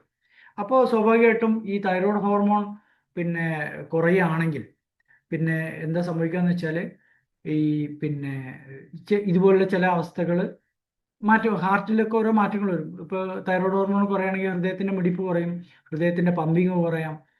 പിന്നെ പേസ് മേക്കറൊക്കെ ചിലർക്ക് ഈ മിടിപ്പ് കുറഞ്ഞിട്ട് വരുമ്പം തൈറോയ്ഡ് ടെസ്റ്റ് ചെയ്യുമ്പോൾ തൈറോയ്ഡ് ആയിരിക്കും യഥാർത്ഥമില്ല. അവർക്ക് തൈറോയ്ഡ് ഹോർമോൺ സിമ്പിളായിട്ട് കൊടുത്തു കഴിയുമ്പോൾ പേസ് മേക്കർ പിന്നെ ആവശ്യം വരാറില്ല. തൈറോയ്ഡ് ഹോർമോൺ കൂടുന്ന വ്യക്തികൾക്ക് ഹൃദയത്തിൻ്റെ മിടിപ്പ് കൂടുന്നു, ഹാർട്ട് ഫെയിലിയറിലേക്ക് പോകുന്നു. അപ്പോൾ ഈ തൈറോയ്ഡ് ഹോർമോൺ നോർമലായിട്ട് നിലനിർത്തുക എന്നുള്ളതാണ് നിങ്ങളുടെ ചോദ്യത്തിന് ഉത്തരം. അതായത് ഇത് പിന്നെ ഇതിൻ്റെ ശല്യം ഇല്ലാതിരിക്കാൻ തൈറോയിഡിന് ചികിത്സ കൊടുത്തിട്ട്, അപ്പോൾ അതിൽ ആ സ്ഥിരമായിട്ട് ഗുളിക കഴിക്കേണ്ടി വരുമെന്ന് വെച്ചാൽ ആക്ച്വലി ഞാൻ പറയാതെ ആക്ച്വലി അതൊരു ഗുളികയല്ല. നമ്മുടെ ശരീരത്തിൽ ഈ ഹോർമോൺ നോർമലി ഉണ്ടാവേണ്ടതാണ്. അത് ശരീരം സ്വയം ഉണ്ടാക്കാത്തത് കൊണ്ട് നമ്മളത് പുറത്തുനിന്ന് കഴിക്കുന്നു എന്നുള്ളതാണ്. അതൊരു എക്സ്ട്രാ കിട്ടുന്ന മരുന്നല്ല, നമ്മുടെ ശരീരത്തിൽ തന്നെയുള്ള. ഇപ്പം നമ്മൾ വെള്ളം കുടിക്കുമ്പോൾ അതൊരു പുറമേ നിന്നുള്ള സാധനമായിട്ട് പറയില്ലല്ലോ. വെള്ളം നമുക്ക് ആവശ്യമുള്ളതാണ്, അതുപോലെ ഈ ഹോർമോൺ നമുക്ക് ആവശ്യമുള്ളതായതുകൊണ്ട് അത് കഴിക്കാം. അതുകൊണ്ട് തന്നെ അത് ദീർഘകാലം കഴിക്കുക എന്നുള്ളതിനെ കുറിച്ച് നമ്മൾ ഭയപ്പെടേണ്ട യാതൊരു ആവശ്യമില്ല. നമ്മളിപ്പം പിന്നെ എല്ലാ ദിവസവും വെള്ളം കുടിക്കുന്നുണ്ടല്ലോ എന്ന് പേടിക്കുന്ന പോലെ, ഞാൻ തമാശ രൂപത്തിൽ പറയാണ്, നമ്മൾ അതിനെക്കുറിച്ച് പേടിക്കാറില്ലല്ലോ. അതുപോലെ തൈറോയ്ഡ് ഹോർമോൺ വളരെ സേഫാണ്, ധൈര്യമായിട്ട് കഴിക്കാം. ആകെയുള്ളത് ബ്ലഡ് ടെസ്റ്റ് ചെയ്ത് ഹോർമോണിൻ്റെ ഡോസ് ഇടയ്ക്കിടയ്ക്ക് കൃത്യമായിട്ട് അഡ്ജസ്റ്റ് ചെയ്യേണ്ടി വരുന്നു. ക്രിസ്റ്റൽ ക്ലിയർ ആണ്. Thank you. Good evening doctor. എൻ്റെ പേര് അർഷ എന്നാണ്. ഡോക്ടർ, കുറച്ച് ക്വസ്റ്റ്യൻസ് ഉണ്ട്. ഞാൻ ഒരു 3-4 ക്വസ്റ്റ്യൻസ് ഉണ്ട്. Can I ask you? ഞാൻ ഒന്നിച്ച് ചോദിക്കട്ടെ? ഫസ്റ്റ് പറഞ്ഞാൽ ഞങ്ങൾ പ്യുവർ വെജിറ്റേറിയൻസ് ആണ്. അപ്പോൾ വിറ്റാമിൻ B12 ഞങ്ങൾ എടുക്കാറുണ്ട് സപ്ലിമെന്റ്. അപ്പം ഇതിന് ഇപ്പം നോർമലി നമ്മൾ പറയുന്നത് കുറച്ച് ഗ്യാപ്പ് ഇട്ടിട്ടാണോ എടുക്കേണ്ടത്, അതോ കണ്ടിന്യൂസ് എത്ര നാൾ എടുക്കണം, അങ്ങനെ ഒരു ക്വസ്റ്റ്യൻ ഉണ്ട്. Second, okay ma'am. Okay sir. Basically പിന്നെ ഈ നമ്മുടെ ഡിപ്പെൻഡിങ് ഓൺ അവർ സോറി ഒറ്റ മിനിറ്റ്, എൻ്റെ സ്ക്രീൻ ഇപ്പോഴും ഷെയർഡ് ആണോ? ഓ, ഷെയർഡ് ആണ്. Okay, just want to stop.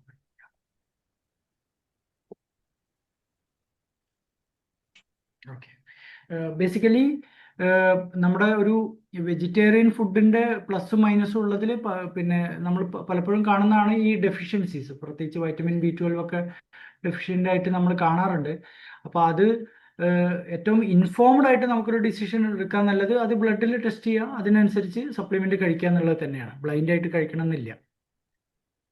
Okay, second question. എൻ്റെ ഫാദർ ഇൻ ലോ ഒരു ഏകദേശം ഒരു 15-20 വർഷമായി സ്റ്റെൻഡ് ഇട്ടിട്ട്. അപ്പൊ പലരും പറയുന്നുണ്ട് സ്റ്റെന്റ് ഇട്ട് കഴിഞ്ഞാൽ കുറച്ച് വർഷം കഴിഞ്ഞാൽ അഗെയിൻ ആൻജിയോപ്ലാസ്റ്റി ചെയ്യണം എന്നൊക്കെ പറഞ്ഞ് കേട്ടാ, റിമൂവ് ചെയ്യണം, വീണ്ടും ഇടണം എന്നൊക്കെ കേട്ടിട്ടുണ്ട്. അതിനെ പറ്റി എന്താ ഡോക്ടർ അഭിപ്രായം? ഒന്നുകൂടെ റിപ്പീറ്റ് ചെയ്യാമോ? സ്റ്റെൻഡ് ഇട്ട് കഴിഞ്ഞാൽ അതായത് പുള്ളിക്കാർ ഇട്ടിട്ട് ഒരു 15-20 ഇയേഴ്സ് ആയി. അപ്പൊ അത് ഇത്രയും വർഷമായത് കൊണ്ട് ഒന്നും കൂടി ആൻജിയോഗ്രാം ചെയ്ത് റിമൂവ് ചെയ്ത് അഗെയിൻ ഇത് ചെയ്യണം, വീണ്ടും സ്റ്റെന്റ് ഇടണം എന്നൊക്കെ ആൾക്കാർ പറയുന്ന കേട്ടിട്ടുണ്ട്. അപ്പൊ അത് കറക്റ്റ് ആണോ? അത് അത് കറക്റ്റ് അല്ല. അതിൽ ബേസിക്കലി എങ്ങനെയാ വെച്ചാൽ, നമ്മൾ എന്തിനാണ് ഈ സ്റ്റെൻഡ് ഇടുന്നതെന്ന് വെച്ചാൽ, നമ്മുടെ രക്തധമനിയിൽ ബ്ലോക്ക് നീക്കി ആദ്യം നമ്മൾ അതിൻ്റെ ഒരു പ്രോസസ്സ് എങ്ങനെയാ വെച്ചാൽ, ഒരു ബ്ലോക്ക് കണ്ടാൽ ഞങ്ങളത് പോയിട്ട് ക്ലീൻ ചെയ്യും, ഒരു ബലൂൺ വെച്ചിട്ട് ക്ലീൻ ചെയ്യും. എത്ര ക്ലീൻ ചെയ്ത് കഴിഞ്ഞാലും അതിൻ്റെ ഭിത്തികളിൽ കുറച്ച് പൊടി പോലെ ഓരോ സാധനങ്ങൾ ഇങ്ങനെ അടർന്നു വീഴാൻ റെഡി ആയിട്ട് നിൽക്കുന്നുണ്ടാവും. അപ്പം നമ്മളൊരു തുരങ്കം ഉണ്ടാക്കുകയാണെങ്കിൽ ആ തുരങ്കത്തിന്റെ സൈഡിലുള്ള ഭിത്തിയിൽ നിന്ന് കരിങ്കല്ലൊക്കെ താഴേക്ക് വീഴാലോ. അപ്പം നമ്മൾ ആ തുരങ്കത്തിനകത്ത് ഒരു നെറ്റ് ഇടുക എന്ന് വിചാരിക്കുക, ഇരുമ്പിന്റെ അല്ലെങ്കിൽ അലൂമിനിയം പിന്നെ സ്റ്റീലിന്റെ ഒരു നെറ്റ് ഫുൾ ഇട്ട് കഴിഞ്ഞാൽ ഒരു സാധനം പിന്നെ ആ റോട്ടിലേക്ക് വീഴില്ല, അത് ഫിക്സഡ് ആയി. എക്സാക്ട്ലി അതുപോലെയാണ് ഈ സ്റ്റെന്റിന്റെ ജോലി. വീണ്ടും അവിടേക്ക് ഇതൊന്നും വരാതിരിക്കാൻ വേണ്ടിയിട്ടും ആ ഒരു ഞങ്ങൾ ക്ലീൻ ആക്കിയ ഭാഗം നിവർന്ന് നിൽക്കാനും വേണ്ടിയിട്ടുള്ള ഒരു ഫ്രെയിമാണ് ഈ സ്റ്റെന്റ്. പക്ഷെ അതിനകത്ത് ചില മരുന്നുകളും ഉണ്ടാവും. ഈ ഓരോ ഫ്രെയിമിന്റെ മെറ്റലിനകത്തും സ്പെഷ്യൽ മരുന്നുകൾ ഞങ്ങൾ പിന്നെ ഫിക്സഡ് ആയിട്ടുണ്ട്. അത് ആ മരുന്ന് എന്താ ചെയ്യാന്ന് വെച്ചാൽ, നമ്മുടെ ശരീരത്തിന്റെ ഒരു പ്രത്യേകത എന്ന് വെച്ചാൽ, ശരീരത്തിനകത്ത് എന്ത് കേട് വന്നാലും ശരീരം അത് ഓട്ടോമാറ്റിക്കലി റിപ്പയർ ചെയ്യും. ഇപ്പൊ നമുക്കൊരു മുറിവുണ്ടായാൽ അത് മുറിവ് ഉണങ്ങുന്നുണ്ടല്ലോ, അതുപോലെ. അപ്പോൾ ഈ ഹാർട്ടിന്റെ ഭിത്തിക്കകത്ത് ഞാൻ ക്ലീൻ ചെയ്ത് കഴിഞ്ഞാൽ അവിടെ ഒരു മുറിവ് ഉണ്ടാവുകയാണ്.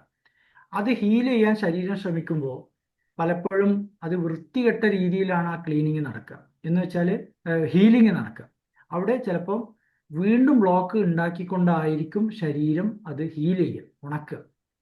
അത് തടയാനുള്ള മരുന്നാണ് നമ്മൾ ഈ ഫ്രെയിമിനകത്ത് സ്റ്റെന്റിനകത്ത് ഫിക്സ് ചെയ്ത് വെക്കുക. അപ്പം ഏകദേശം 1 മാസത്തോളം ഈ മരുന്നുകൾ ആ സ്റ്റെന്റിൽ നിന്നും പതുക്കെ പതുക്കെ പുറത്തു വന്നുകൊണ്ടേയിരിക്കും. 1 മാസം കഴിയുമ്പോൾ എന്താ സംഭവിക്കാന്ന് വെച്ചാൽ, ആ സ്റ്റെന്റിന് പിന്നെ മുഴുവനായിട്ടും അതിൻ്റെ പുറമെ നമ്മുടെ തൊലി വളർന്നു കഴിഞ്ഞിട്ട് സ്റ്റെന്റ് ശരീരത്തിന്റെ ഭാഗമായിട്ട് മാറും, രക്തധമനിയുടെ ഭാഗമായിട്ട് മാറും. അതുകൊണ്ട് അതാണ് എൻ്റെ രണ്ടാമത്തെ ഉത്തരം. അതായത് സ്റ്റെന്റ് റിമൂവ് ചെയ്യാൻ പറ്റുമെന്ന് വെച്ചാൽ ഒരിക്കലും പറ്റില്ല, അത് ശരീരത്തിന്റെ ഭാഗമായിട്ടുണ്ടാവും, നീക്കേണ്ട ആവശ്യമില്ല. പിന്നെ രണ്ടാമത് സ്റ്റെന്റ് ഒക്കെ ചെയ്യുന്നുണ്ടോ എന്ന് വെച്ചാൽ തീർച്ചയായിട്ടും ഞങ്ങൾ ചെയ്യാറുണ്ട്. അതിൻ്റെ സിറ്റുവേഷൻ ഡിഫറെൻ്റ് ആണ്. ഇത്ര വർഷമായി എന്നുള്ളത് കൊണ്ടല്ല, ചില ആളുകൾക്ക് ഈ ബ്ലോക്കിന്റെ അസുഖം വീണ്ടും തിരിച്ചു വരാം. അത് പണ്ടിട്ട സ്റ്റെന്റിനകത്ത് വരാം, സ്റ്റെന്റ് ഇടാത്ത ഭാഗത്ത് വരാം. അങ്ങനെ വരുമ്പോൾ വീണ്ടും കേട് വരുമ്പോൾ, ഇപ്പോൾ റോഡ് ഗട്ടർ വന്നാൽ ഒരു പ്രാവശ്യം ടാർ ചെയ്തു, അടുത്ത മഴക്കാലം കഴിയുമ്പോൾ വീണ്ടും ടാർ ചെയ്യുന്ന പോലെ വീണ്ടും ചിലപ്പോൾ ഞങ്ങൾ സ്റ്റെന്റ് ഇട്ട് കൊടുക്കും. അതല്ലാതെ ഒരിക്കൽ ഇട്ടെന്ന് വിചാരിച്ചിട്ട് വീണ്ടും ഒരാവശ്യമില്ലാതെ ആൻജിയോഗ്രാം ചെയ്യുക, സ്റ്റെന്റ് ഇതാക്കുക, അങ്ങനത്തെ സിറ്റുവേഷൻസ് ഒന്നുമില്ല കേട്ടോ. ഓക്കെ, അടുത്ത ക്വസ്റ്റ്യൻ, ബ്രീത്തിങ് എക്സസൈസ് മെഡിറ്റേഷൻ കൊണ്ട് എന്തെങ്കിലും ഗുണമുണ്ടോ ഇതില്? ബ്രീത്തിങ് റെഗുലറായിട്ട് എല്ലാവരും ചെയ്യണമെന്ന് വെച്ചാൽ അതൊരു കോൺട്രവേഴ്ഷ്യൽ ആണ്. പക്ഷേ ബ്രീത്തിങ് എക്സസൈസ് വളരെ നല്ലൊരു കാര്യമാണ്. കാരണം നമ്മൾ നമ്മുടെ ബാക്കി മസിൽസിനെ ഒക്കെ എക്സസൈസ് കൊടുക്കാറുണ്ട്. പിന്നെ അതുപോലെ ശരിക്കും ബ്രീത്തിങ് മസിൽസിന് ഒരു പ്രോപ്പർ എക്സർസൈസ് പലരും അതിനെക്കുറിച്ച് ചിന്തിക്കുക പോലും ചെയ്യുന്നില്ല.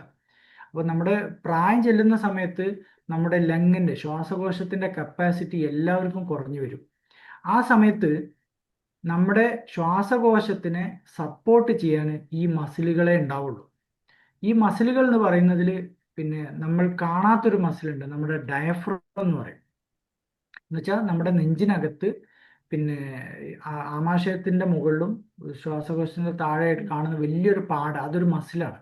അതാണ് ആക്ച്വലി നമ്മുടെ പിന്നെ ലങ്സിനെ പിടിച്ചിട്ട് പൊന്തിക്കാൻ താഴത്തേക്ക് ആ ഒരു ഇത് കൊടുക്കുന്നത്. അപ്പോൾ ഡയഫ്രമിന് കിട്ടുന്ന ചില ബ്രീത്തിങ് എക്സർസൈസുകൾ നമ്മൾ മനഃപൂർവ്വം ചെയ്തെങ്കിൽ മാത്രമേ അത് പോസിബിൾ ആവുള്ളൂ. അതുപോലെ തന്നെ നമ്മുടെ ലങ്ങിന്റെ കപ്പാസിറ്റി കൂട്ടാൻ ബ്രീത്തിങ് എക്സർസൈസുകൾ വളരെ നല്ലതാണ്. അത് പിന്നെ തീർച്ചയായിട്ടും നമുക്ക് എല്ലാവർക്കും ചെയ്യാവുന്നതും നമ്മുടെ ഒരു ലോങ് ടേം നമ്മുടെ ഹാർട്ടിന് പോലും അതിന് ബെനിഫിറ്റ് കിട്ടുകയും ചെയ്യും. ഓക്കെ, പിന്നെ ഉള്ളത്, നമ്മുടെ ഈ കോവിഡ് വാക്സിനേഷൻ എടുത്തതിന് ശേഷം ഒത്തിരി പേര് മരിച്ചു എന്ന് കേൾക്കുന്നുണ്ട് ഈ യങ് ഏജസിൽ തന്നെ.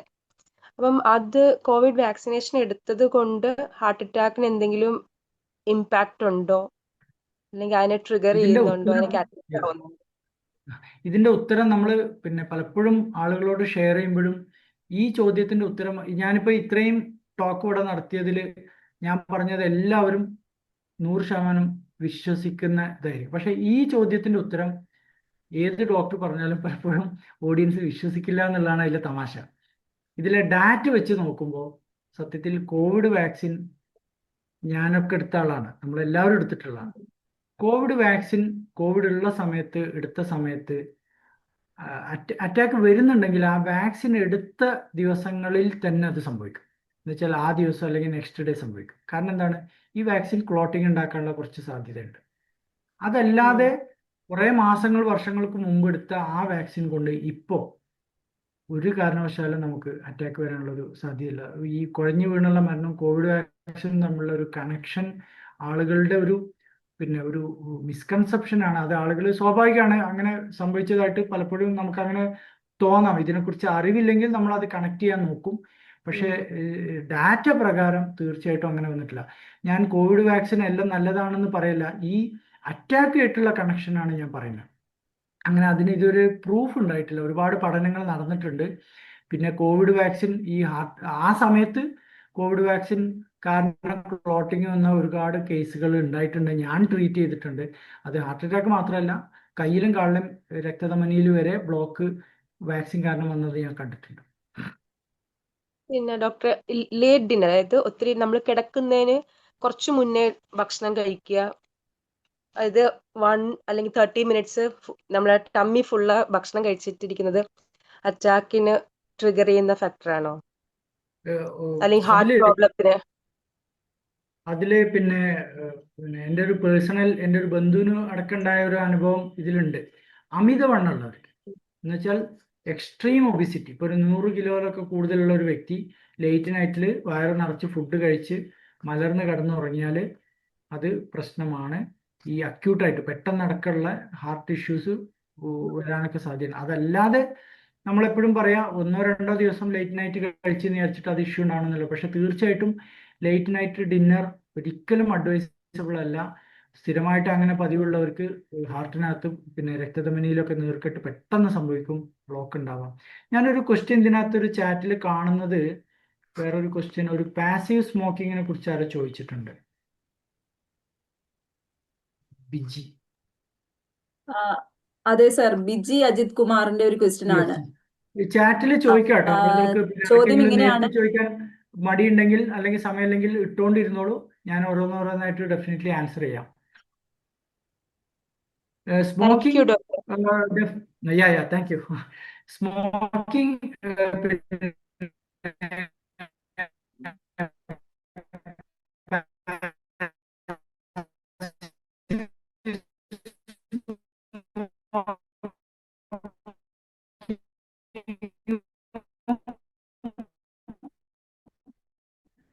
തീർച്ചയായിട്ടും ആക്റ്റീവ് സ്മോക്കിംഗ് പോലെ തന്നെ ഡേഞ്ചർ ഒരുപാട്. അത് നമുക്ക് മാത്രമല്ല, നമ്മുടെ കൊളീഗ്സ് നമ്മൾ ചെയ്യാൻ പാടില്ല.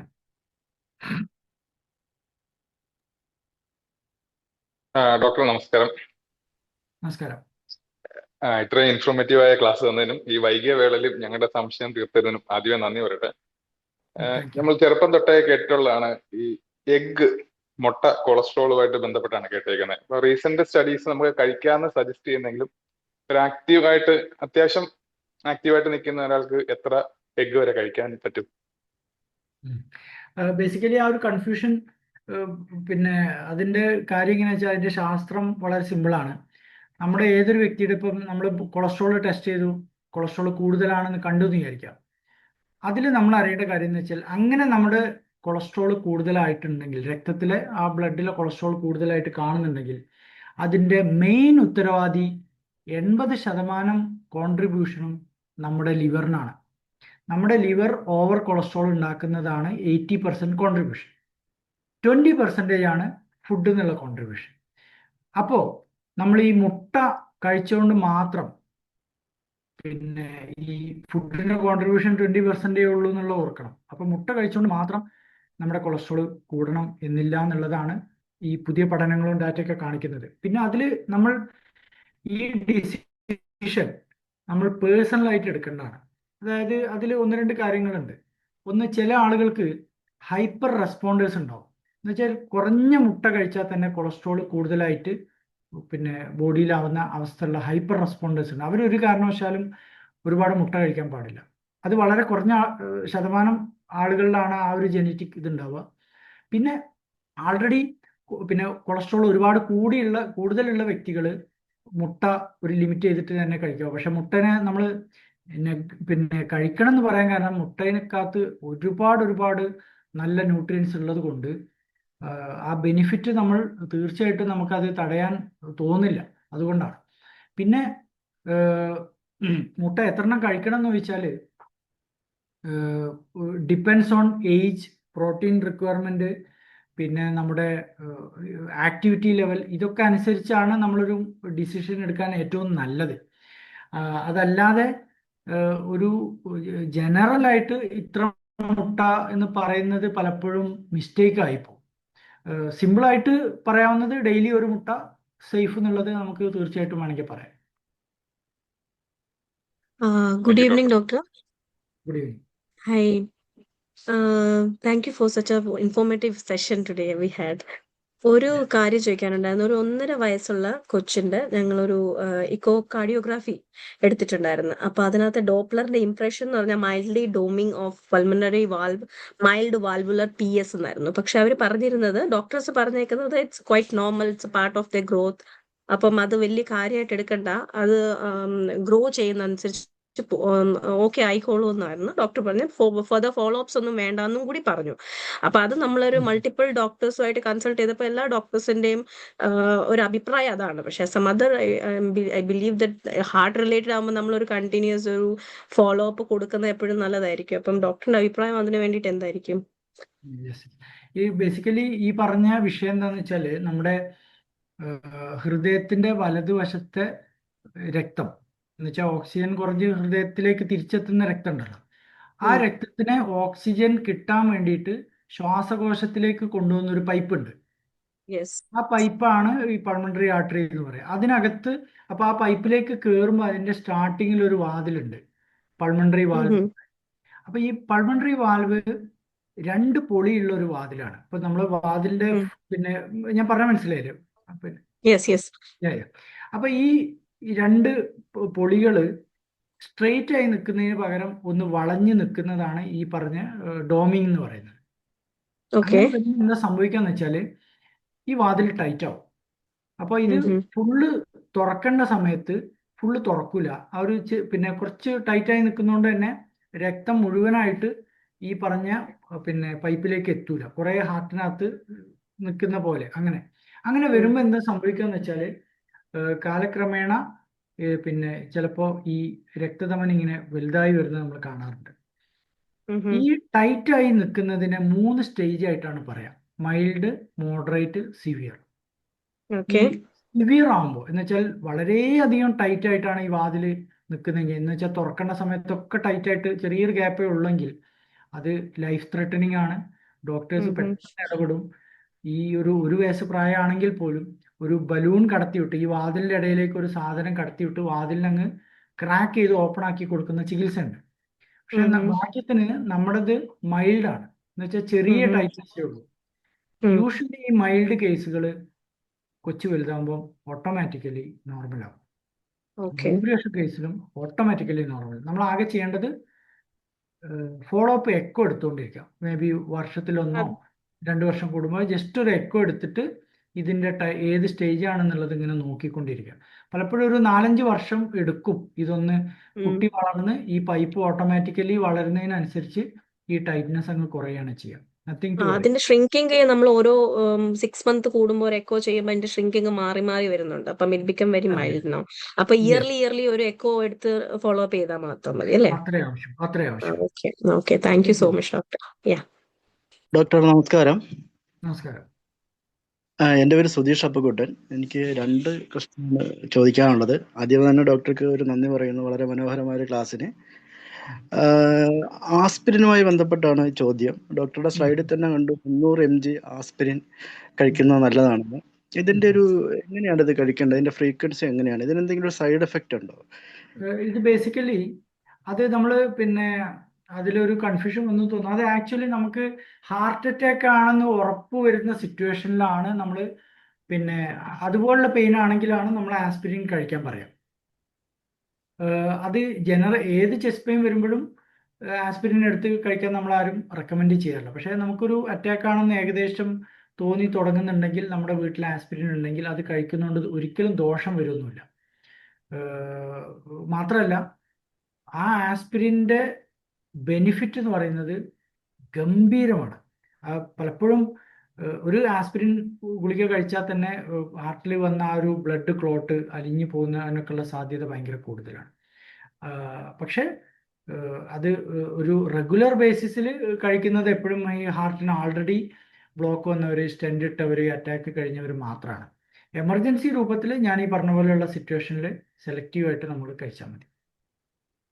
ഞാൻ ചോദിക്കാൻ കാര്യം ഡോക്ടർ, എൻ്റെ വൈഫ് ഒരു നേഴ്സാണ്. അപ്പോൾ ഇതുപോലെ നമ്മുടെ അമ്മ സ്ഥിരമായിട്ട് ആസ്പിരിൻ കഴിക്കുന്നതാണ്. അമ്മയ്ക്ക് ഹൃദയ സംബന്ധമായ അസുഖമുണ്ട്. അപ്പോൾ ഇവിടെ ഒരു ഡോക്ടർ നിങ്ങൾ കൺസൾട്ട് ചെയ്തപ്പോൾ പറഞ്ഞത് ആസ്പിരിൻ കഴിക്കുന്നതാണ് നിങ്ങളുടെ അമ്മയ്ക്ക് ഏറ്റവും ഉത്തമമെന്ന്. പിന്നീട് നമ്മുടെ വൈഫ് ഇടയ്ക്ക് ഇതുപോലെ മാസത്തിൽ 1-2 തവണയൊക്കെ ആസ്പിരിൻ കഴിക്കാൻ എന്നോടും പറയുന്നുണ്ട്. അപ്പോൾ അതുകൊണ്ടാണ് ഞാൻ ഡോക്ടറോട് ചോദിക്കുന്നത്. ഓക്കെ, നമ്മളിങ്ങനെ പിന്നെ പ്രശ്നങ്ങളൊന്നും ഇല്ലാതെ ഒരു പ്രിവെൻഷൻ എന്നുള്ള രൂപത്തിൽ ഒരിക്കലും ആസ്പിരിൻ ഇപ്പൊ റെക്കമെൻഡ് ചെയ്യുന്നില്ല.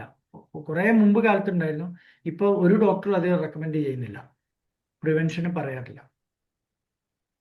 Okay doctor, thank you. രണ്ടാമത്തെ ചോദ്യം, ഇടയ്ക്കിടയ്ക്ക് നമ്മൾ സെക്കൻഡുകൾ മാത്രം നീണ്ടു നിൽക്കുന്ന ഒരു മിന്നൽ പോലെ ഒരു തരിപ്പ് നമ്മൾ എൻ്റെ ഇപ്പൊ പ്രഭാവത്തൂടെ കടന്നു പോകുന്നുണ്ട്. അത് ഇതുമായിട്ട് എന്തെങ്കിലും ബന്ധമുണ്ടോ? ഹൃദയ സംബന്ധമായ ഒരു ഇതുമായിട്ട് നടക്കുന്ന സമയത്ത് കയറ്റം കയറുമ്പോൾ എന്തെങ്കിലുമൊക്കെ അസ്വസ്ഥ ഉണ്ടോ?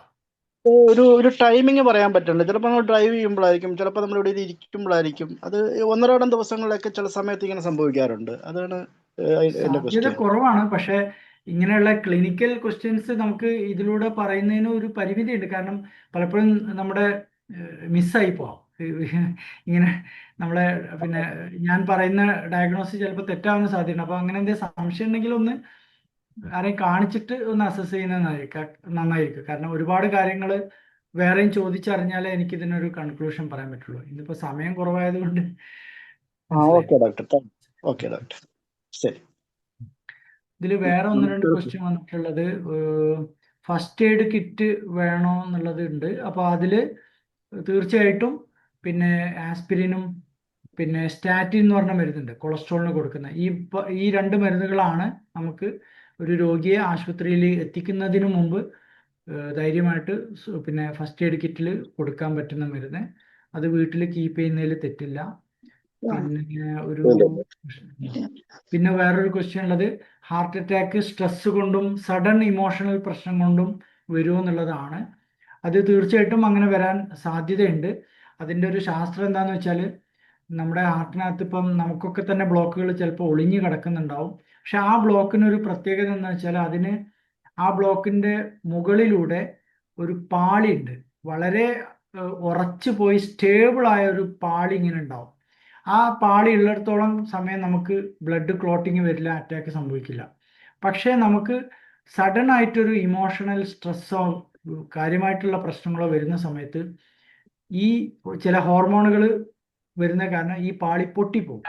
ഈ പാളി പൊട്ടിക്കഴിഞ്ഞാൽ അവിടെ പെട്ടെന്ന് ബ്ലഡ് ക്ലോട്ട് ആവുന്നു, ചോരക്കട്ട വരുന്നു, അറ്റാക്ക് സംഭവിക്കുന്നു. ഇതാണ് സഡൻ സ്ട്രെസ്സും അറ്റാക്കും തമ്മിലുള്ള കണക്ഷൻ. പിന്നെ വേറൊരു ചോദ്യം, നമ്മുടെ ഹാർട്ട് ഇതൊരു ക്ലിനിക്കൽ ചോദ്യമാണ്. പുള്ളിയുടെ ഹാർട്ട് ബീറ്റും ECG അത് എനിക്കിപ്പോൾ ഒറ്റ നോട്ടത്തിൽ പറയാൻ കുറച്ച് ബുദ്ധിമുട്ടുണ്ട്.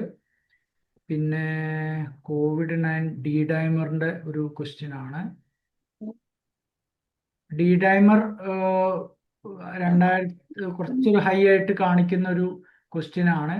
അത് ഒരു ചില അഡീഷണൽ വർക്കപ്പും ഇതിന്റെ സാഹചര്യം നോക്കിയാൽ മാത്രമേ അതിനൊരു ഉത്തരം പറയാൻ പറ്റുള്ളൂ. ബേസിക്കലി ഡി ഡൈമർ എന്ന് പറയുന്നത് ബ്ലഡ് ക്ലോട്ടിങ്ങിന്റെ കണക്റ്റഡ് ആയിട്ടുള്ള ഒരു ഇൻഫർമേഷൻ ആണ് തരുന്നത്.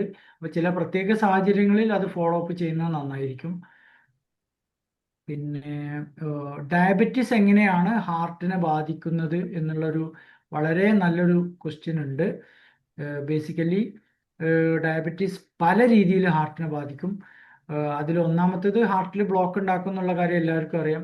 രണ്ടാമത്തേത് പലർക്കും അറിയാത്ത കാര്യം എന്താണെന്ന് വെച്ചാൽ ഈ ഹാർട്ടിന്റെ മാംസപേശികളെ ശക്തി കുറച്ച് പമ്പിങ് കുറക്കുന്ന വലിയൊരു പ്രശ്നം ഡയബറ്റീസ് കൊണ്ട് ഉണ്ടാവാറുണ്ട്. മൂന്നാമത്തെ പ്രശ്നം, ഹാർട്ടിലേക്ക് വരുന്ന നാഡി നരമ്പുകളെ ഈ ഡയബറ്റീസ് ബാധിച്ചിട്ട് നമുക്ക് ഹാർട്ടിൽ നിന്ന് വരുന്ന പെയിൻ സിഗ്നൽ എന്ന് വെച്ചാൽ നമുക്ക് ബ്ലോക്ക് ഉണ്ടെങ്കിൽ അറ്റാക്ക് സംഭവിക്കുമ്പോൾ അടക്കം ഈ പെയിൻ നാഡികൾ വഴിയാണല്ലോ സാധാരണ നമ്മളറിയാം, അതറിയില്ല.